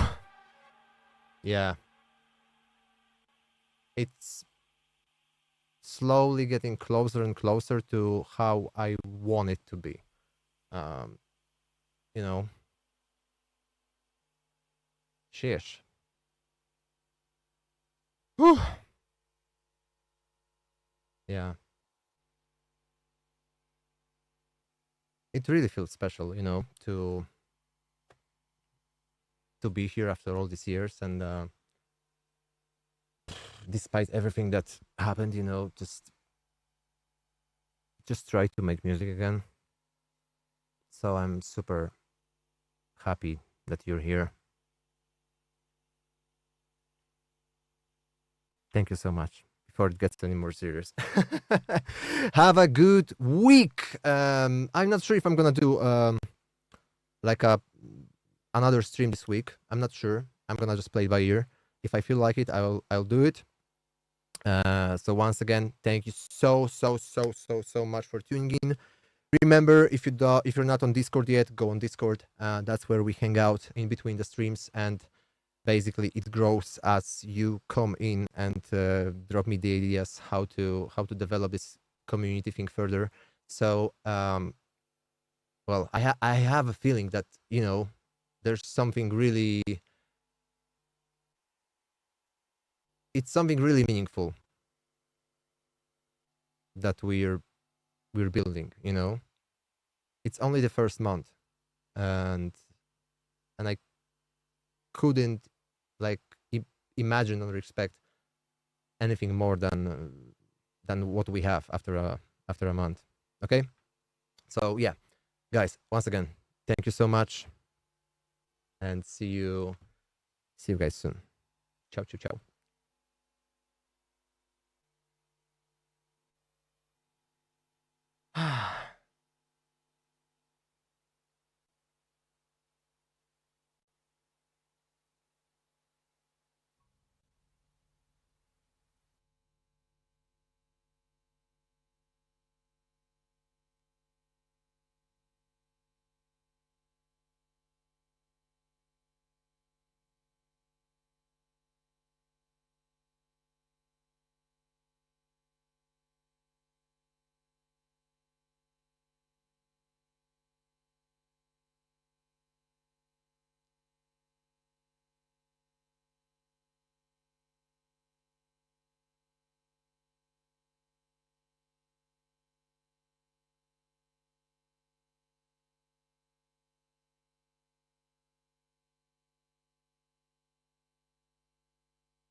I forgot to switch it off. Yeah.